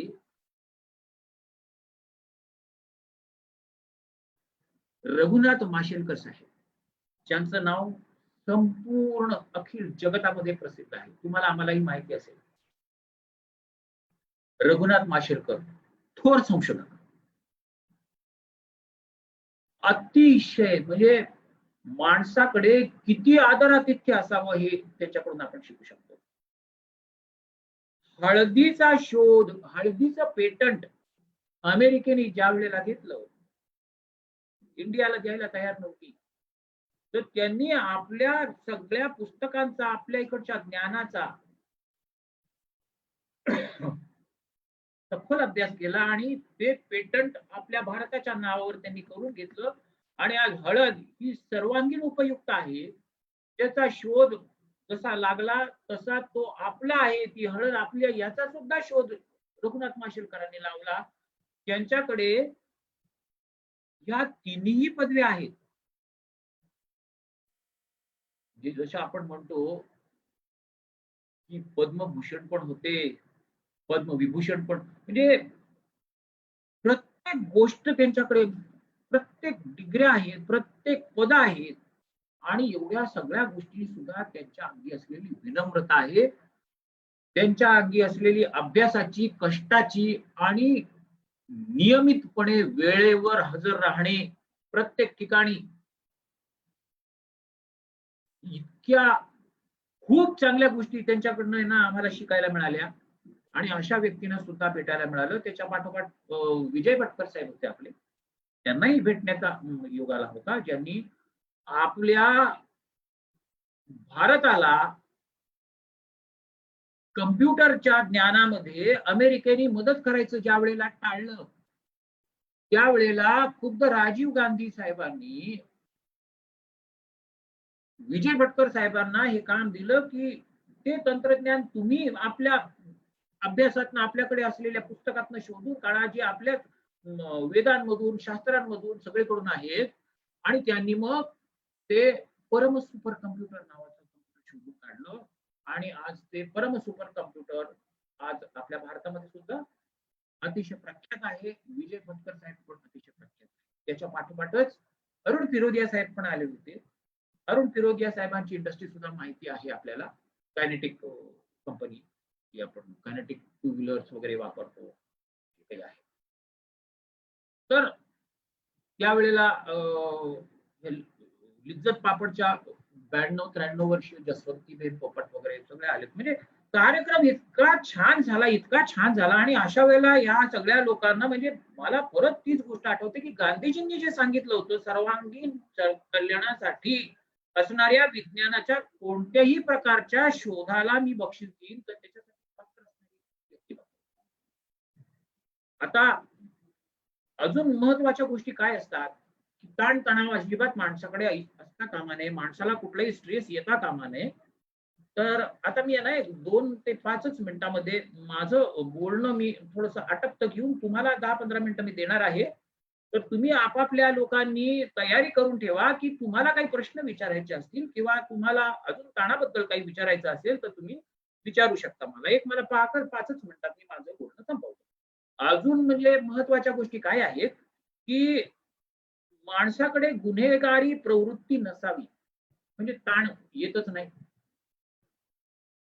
सुयोग्य किंवा सुसंस्कारित आचार, विचार आणि आचरण या गोष्टी सुद्धा अत्यावश्यक आहेत. हे तितकंच खरं आहे, तितकंच निश्चित आहे. स्वच्छतेच्या आणि सगळ्या नियमांचं काटेकोर पालन जो करतो, त्याला सुद्धा अतिरिक्त त्रास, अतिरिक्त ताण, अनारोग्य याचा त्रास होत नाही. आणि सगळ्यात महत्वाचं म्हणजे समाधानी वृत्ती पाहिजे आपली प्रत्येकाची. प्रत्येकाकडे समाधानी वृत्ती असणं म्हणजे सुखाचा सदरा असणं गरजेचं आहे त्यात समाधान आहे. याचा अर्थ असा नाही की मला प्रगती करायची नाही, प्रगती निश्चित करायची आहे, पण जे आहे याच्यात सुद्धा माझं समाधान आहे असं मला निश्चित सांगायचंय, की याच्याकडे सुद्धा कटाक्ष ठेवला पाहिजे. अतिरिक्त अभ्यास आपल्याला टाळायचा आहे. तर या सगळ्या गोष्टी करत असताना अजून एक महत्वाची गोष्ट सांगायची म्हणजे, की जसं मी तुम्हाला सुरुवातीलाच सांगितलं, की आज जागतिक क्रीडा दिन सुद्धा आहे, जागतिक शास्त्रज्ञ दिन सुद्धा आहे. त्याच्या सुद्धा मी तुम्हाला सुरुवातीला शुभेच्छा दिल्या. पण आज या सगळ्या दिवसाच्या निमित्ताने एक गोष्ट अजूनही मी सांगू इच्छितो, ती म्हणजे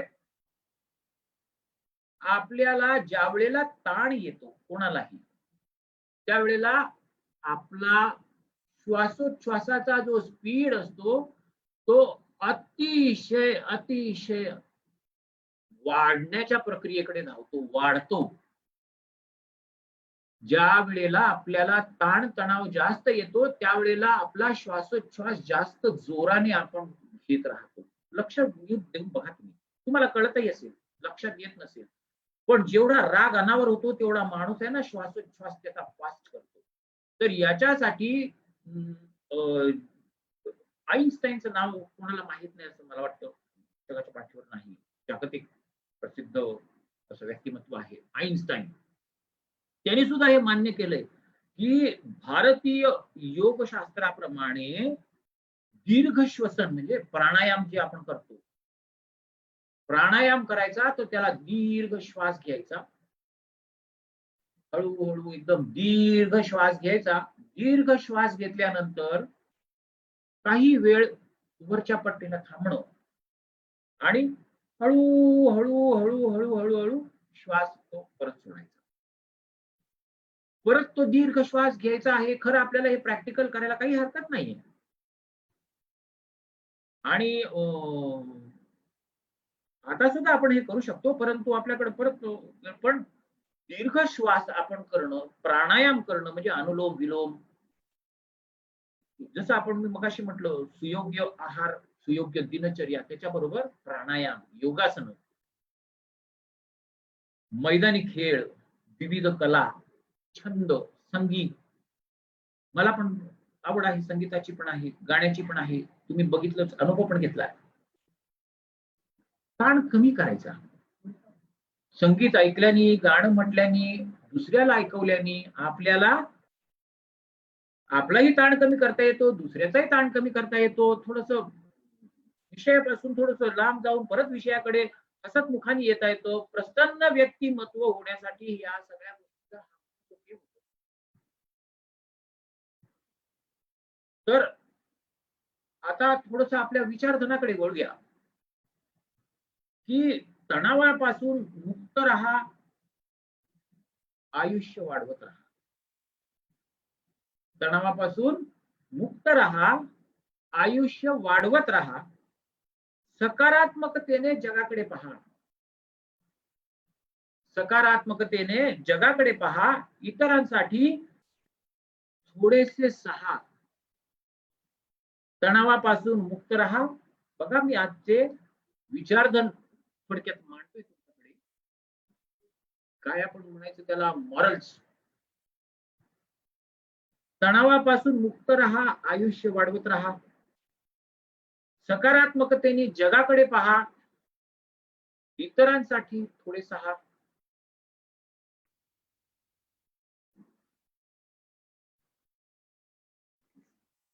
जीवनामध्ये नेहमी व्यस्त राहायचं,